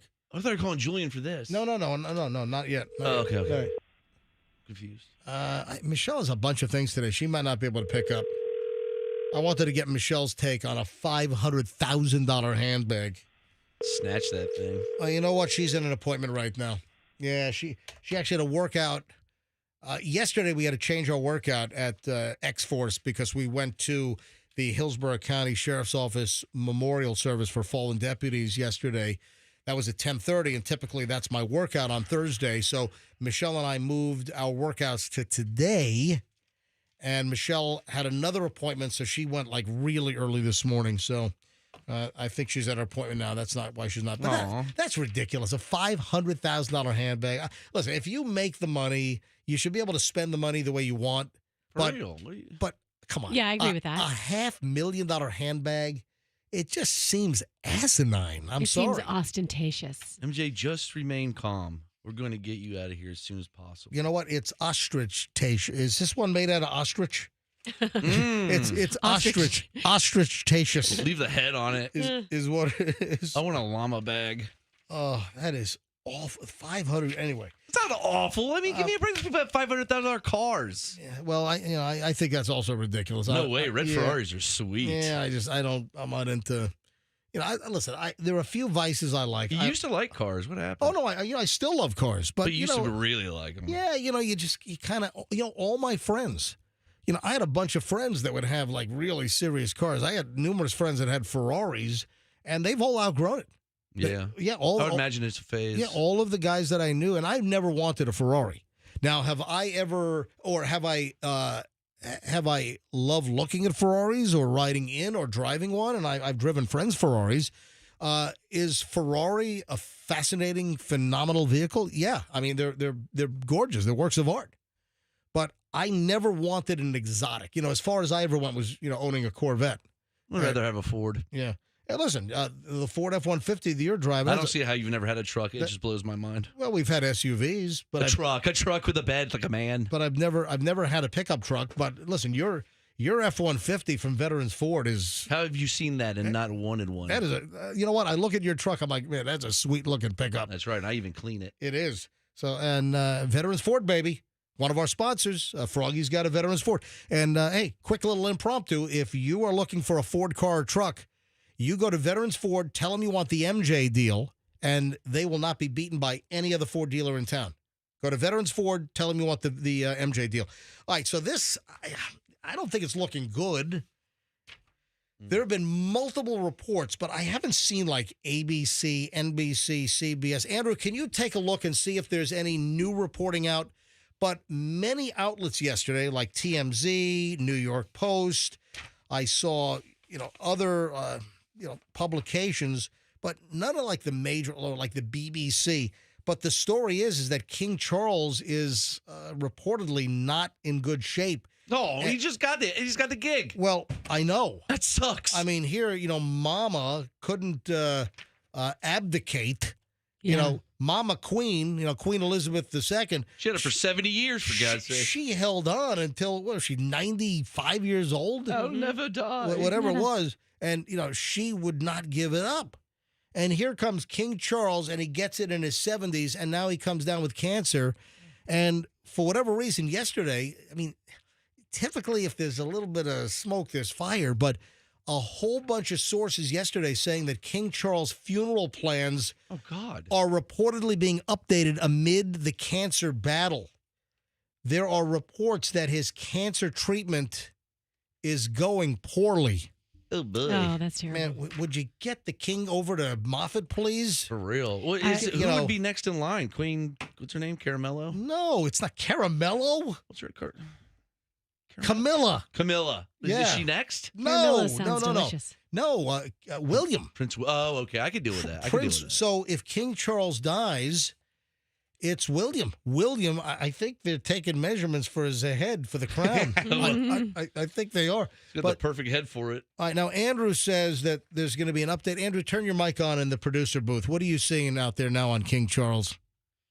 Sky News Australia is saying that an update on the King's health is imminent, and they'll make an announcement soon. Well, again, a lot of sources yesterday. Something leaked, it seems, but the reports are that his cancer treatment is not going well. Listen, King. The country code for the U.S. is +1, and then 888 Moffat. Thank you for letting me know. Yes, 888. Listen, I hope that his treatment is successful, but it seems a little weird that yesterday all of these sources were saying that his battle is not going well, and that here's page 6, New York Post. Very unwell King Charles funeral plans reportedly being updated amid cancer battle. It's not good.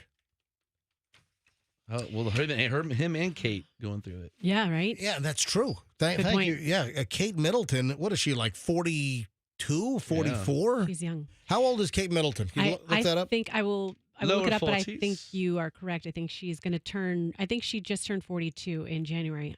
I know her birthday's in January. I know she's a Capricorn. I do not know. You got everything but the age. Yes. Hold on here.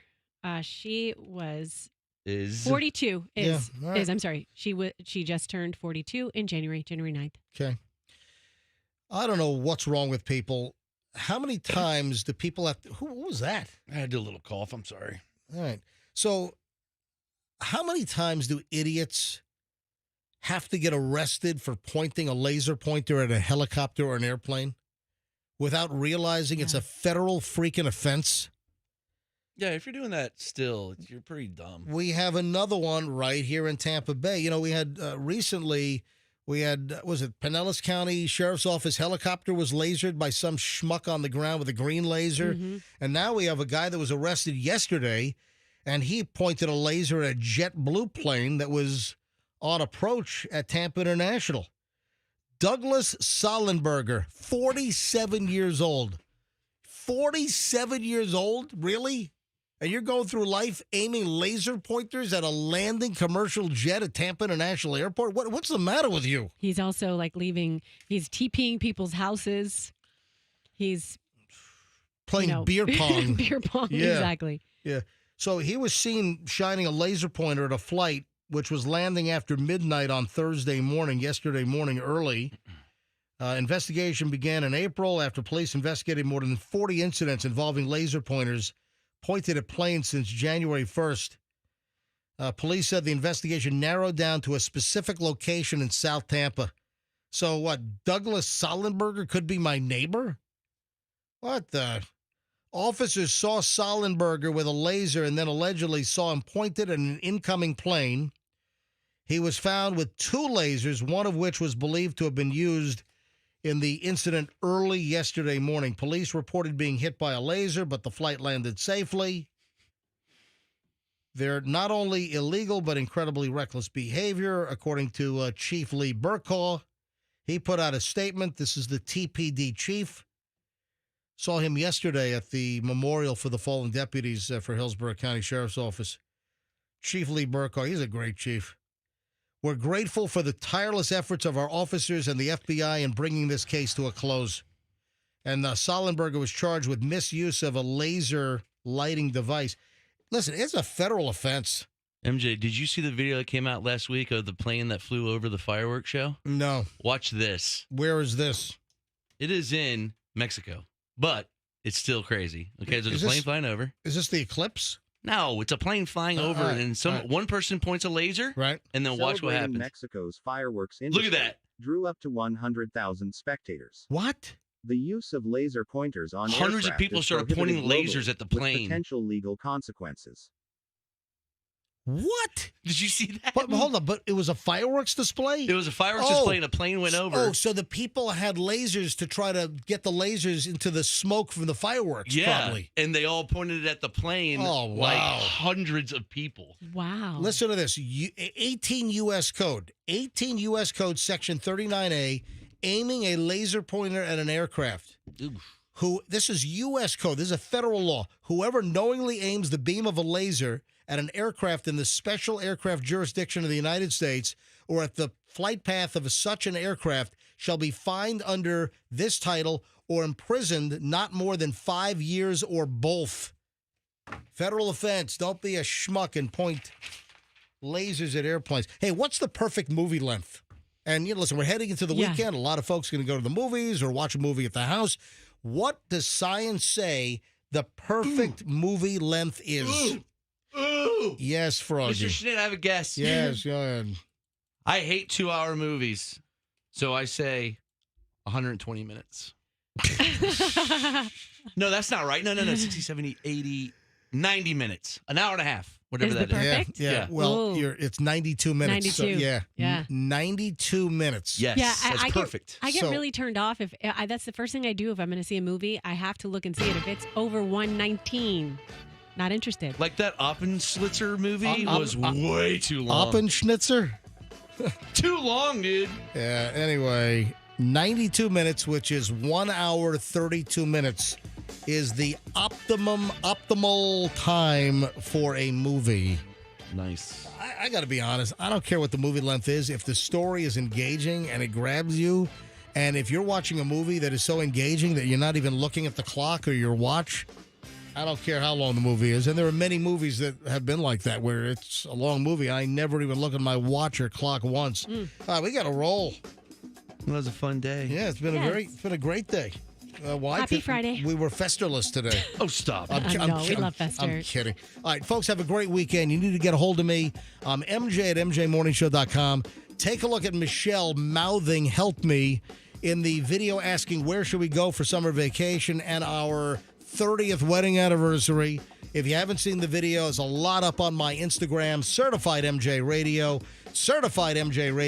And if you need to email me, my private email is mj at mjmorningshow.com. Folks, have a great weekend, and let's be careful out there.